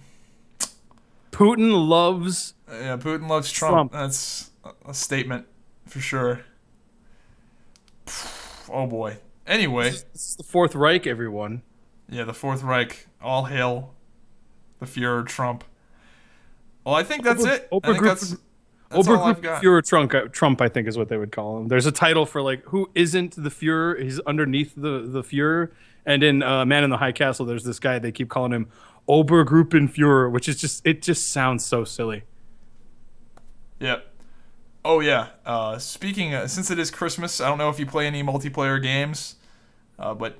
I can't believe we went 2 hours and 23 minutes into this podcast. And Merry Christmas, Zybak. Oh, yeah. Merry Christmas to you. But anyway, since it is Christmas, and you've... I don't know if you've been farming any Christmas noobs on any multiplayer games. This is always the time of the year for it to get on COD, on the newest COD if you've got it, or Halo, and just shit on 9-year-olds that just got the game. It's so great. It's so fucking great. I know what you're talking about. Yeah, I have not unfortunately been able to participate. Yeah, but it's got to be so sweet. I can't wait to get on Halo when we get done. And when I put this podcast up, just gonna fuck kids up. If you you ever play Halo? I played Halo 1. Anyway, you might want to check out my newest video. You might want to check out my newest video. Thanks for dismissing the question. Anyway, what now? What should I check out? This is one of the best things I've ever done in Halo. I went on a 34 kill streak in Halo with my gun only. Like, that's pretty fucking good in my opinion. And that was before Christmas, so I can't wait to see what I'm gonna do. This is Halo 5? Halo 5, yeah. Oh, okay. But yeah, no, I think it's pretty good. Break the record, man. Just go for like over 100. Well, they have these medals that you get, and if you get 30 kills in a row, they give you the Invincible medal, and there's one for 40 that's unfreaking believable. Is the medal. And are you familiar with the Halo callouts where the guy's like double kill in that like deep, cool, bassy voice? Yeah, that all started with Unreal Tournament and stuff. Yeah. I'm not familiar with the Halo ones, but believable. Like, is that right? Killtacular was one that I was never. They took out the voice though for it. I don't know why they took the voice out, or maybe they didn't take out the voice, but I just to say I don't know. But it is always cool for the guy to be like unfreaking believable. It's cool. It's pretty satisfying. But yeah, do you got anything else you want to say? I think I'm all out. I will be streaming. If you happen to be listening to this Christmas, the 25th in the evening when it goes up, whenever it goes up as soon as possible. Well, anyway, the 26th, I am streaming Rocket League with my friend Ken, who is an absolute maniac, not in the Trump sense, but he's going to be nearby, and he's a very entertaining guy, and I've been trying to encourage him to sort of start streaming himself. But we're going to play Rocket League, and if you want a preview of that, you should go to my Twitch, which is just twitch.tv/DonTane. There's a VOD from the 24th, Christmas Eve, where we are playing Rocket League. You're going to see more of that tomorrow. And yeah, just frequent the stream. Shout out to pretty much every single person, by the way, Zybak, who has shown up on my stream. Never seen me before. Never seen me solo doing anything before. And they show up and they go, hey, I really like this. I found this via the stream. Or via the podcast. Oh, yeah. Good. There's about like maybe 10, 12 people. Yeah, the podcast doesn't get a ton of views, but people are watching it for a long period of time. I don't think this was probably one of our best episodes, but I think people still like it. If they're not into Star Wars, they're gonna hate this fucking episode. We talked about Star Wars for so long. But whatever. You can't win them all. It's also Star Wars, a global phenomenon. Yeah, and Star cultural Wars. phenomenon. Sorry. Yeah, that and I was doing. They talked about Halo 5 for 10 minutes or 5 minutes, and they talk about Star Wars for 2 hours. Yeah, if they're into Star Wars, they're fucking gonna love it though. But anyway, that's all I got. The video should be up before then, before the 26th. So it'll be up in a few hours. But yep. Hope you guys enjoyed Hive Mind number. I'm looking at my notes. What number is this? 6. Hive Mind episode 6, and we'll see you again next week. This is Chad from ISIS. Whenever Chad's not busy terrorizing the free world, he's watching YouTube videos and not leaving likes or comments. Don't be like Chad. Leave a like and let me know what you think of this video in the comments down below. Also, be sure to subscribe, or you might as well just fly off to Syria and join ISIS yourself.